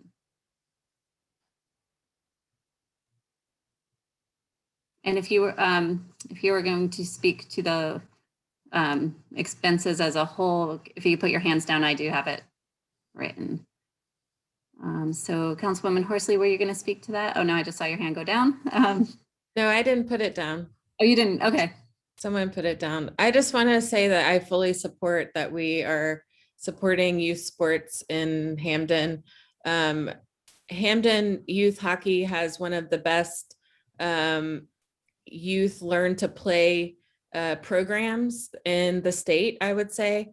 My daughter just went to nationals. I just want to give her a little shout out for hockey this weekend. And she learned to play not through the Hamden program, but I can say I've seen a lot of girls especially learn to play in Hamden through the youth programs. And so I really think this is a great opportunity for our children to learn skills that are team building, as well as learning how to devote time for their passions. And I learned a lot from sports growing up, and I know many people on council here did as well. And I think this is one of the places where we could be spending more of our money for our youth. And I agree with the comments on making sure that it's accessible to everyone, but I really think that this is one of the places where skills for the future success of our kids are built. So I fully support this. Thank you. How much did you pay Evie to sneak in that shot? I know, I wish. I'm not that good. Councilman Weber. Yes, I too will be supporting that motion. I certainly believe that sports teaches life lessons, success, failures, and so I certainly believe that we should have more, just make it a little bit more equitable in terms of line items, the distribution of funds. I also believe that while the doors are open to everyone, that we also need to market and ensure that every community is aware that the doors are open to everyone as well. So thank you very much, and I will be supporting. Thank you. Councilman Farmer. Thank you, Chairperson. I share in the sentiments of both Councilor Caesar and Weber, Councilor Weber, in the sense that there is a conversation about equity, and there's a conversation about access. I guess my question through you, Chairperson, to Director Caesar,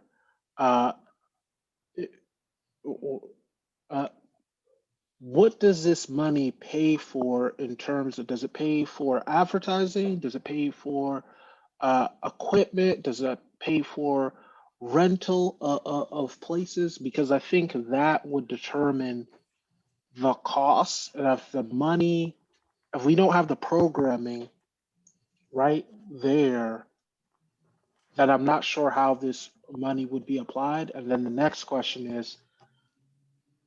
is this money going to be able to supplement the individuals that we are talking about?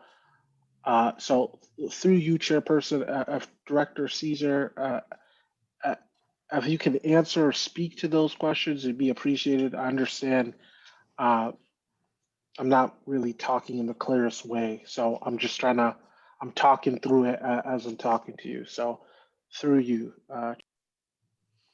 Director? Sure. So when I evaluate the league contribution request, it's kind of how we've been doing it now. The key things that I look for in releasing the fund is just that although I don't have a say in how they spend it, we're just subsidizing them as a league and they're privately run. But I look to hear for me that they're providing scholarships or financial aid with these funds to maybe help kids that normally wouldn't be able to afford to play, the opportunity to play. And it's interesting, and if we could just take a moment, I know it's getting late, but I want to recognize and remember former Councilman Gagliardi. We had a conversation years back, about a year and a half ago, about golf. It's a sport he loved, about the golf course. And when we were working through the contract there back then, he says, "Hey, let's make sure that we open up the doors to less fortunate kids that maybe can't afford to play and offer camps where we would encourage them to play, even though golf there isn't any organized golf at that level." But I do want to share the fact that I've had a conversation with the operator of the golf course, and he's completely on board with trying to do some camps this summer that would target and focus on kids that might not, as I said, normally be able to afford to play, where they would give, some of them would be for free, where they would offer like a week camp, for lessons and things to just introduce them to golf. I know that was big with Mr. Gagliardi back in the day. So it's a little bit of an off track, and I apologize. I know it's late from what we're talking about, but it's in the theme of making youth sports more affordable to all. So that's a criteria that I look for in that. And in the past, the council, 2 budgets ago, approved a number and then asked me to go to the Parks and Recreation Commission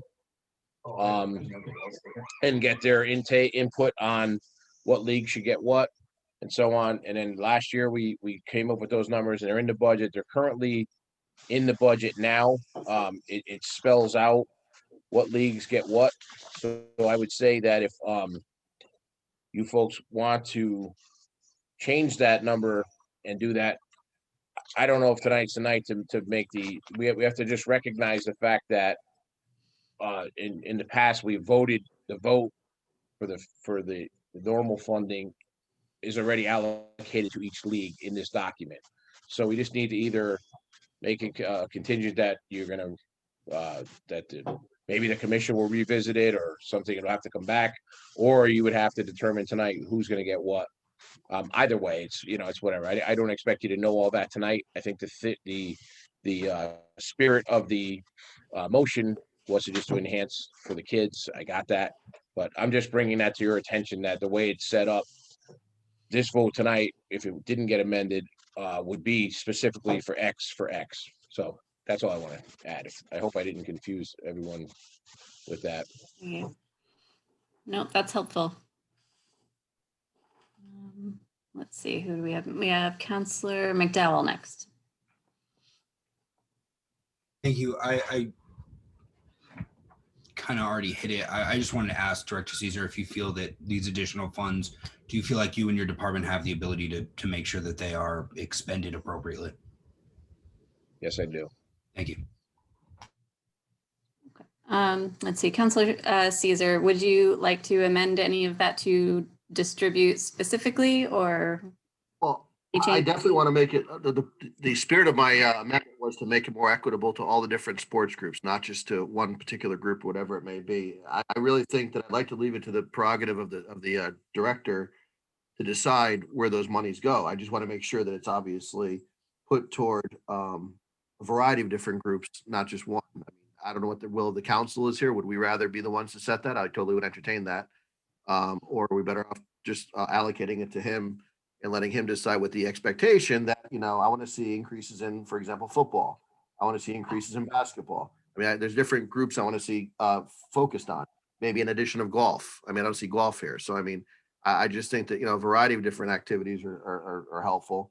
And, it's $8,000, a $250 million budget. And obviously this is going to benefit kids with scholarships on the road, and keeping them involved in sports are always a good thing. So that's why I'm proposing it. So I'd entertain a amendment to make it broken down by different groups, that's perfectly fine. Or I could leave it the way it is. But I still stand by my amendment. I really believe in this. I think it's the right thing to do. Madam Chair, may I jump in with comment? Yes, sure. Sorry. That's an excellent point. I actually agree with you. There are some leagues that are a little better off than others as far as financially. So that's why we've requested in recent years, again, this year, for example, show me your hardship for why you need the money.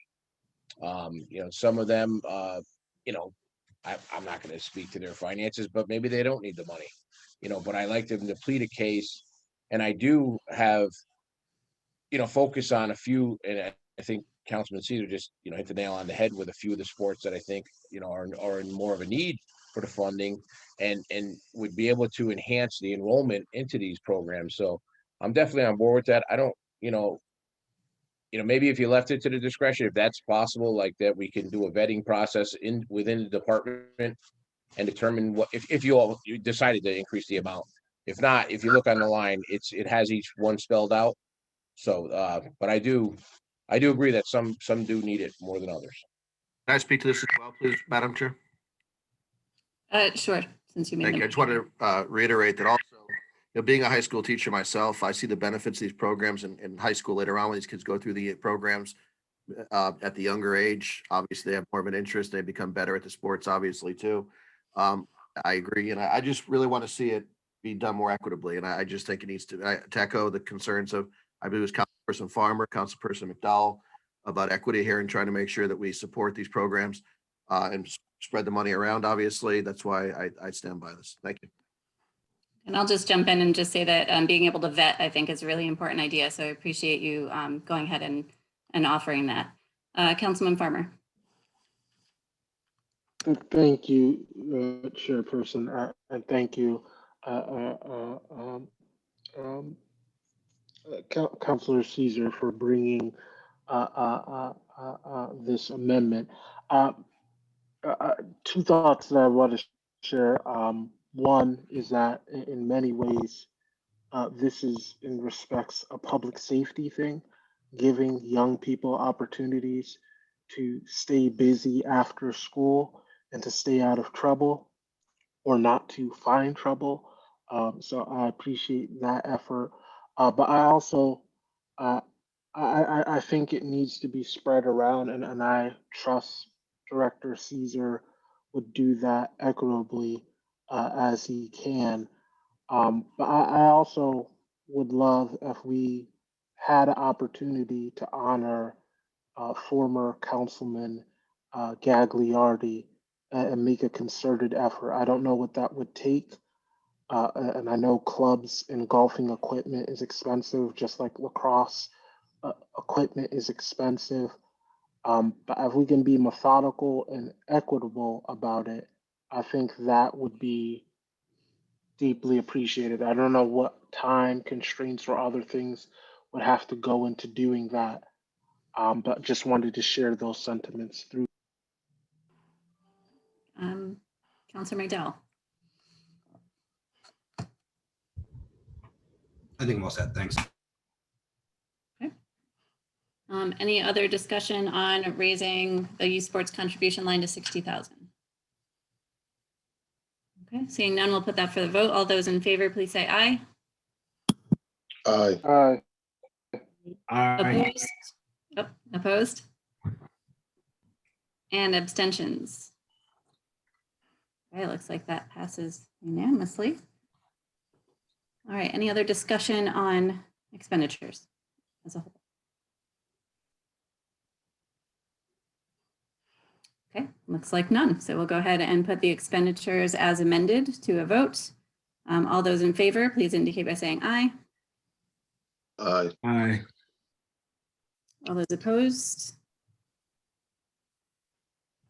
Abstentions? And the expenditures have passed. And that does it for recreation. All right, thank you very much, Chair Klaus. And that does it for our night. We went a little over, but Thank you all. running towards the end. Mr. Caesar, thank you so much. Thank you for what you do for the town. Thank you for being with us tonight. Good night, everyone. Reminder, Thanks, Craig. Good night, everyone. Good night. Stay well. Reminder, we Yes. have a meeting tomorrow, 5:30. 5:30. Good night, everyone. We are in recess at 9:35.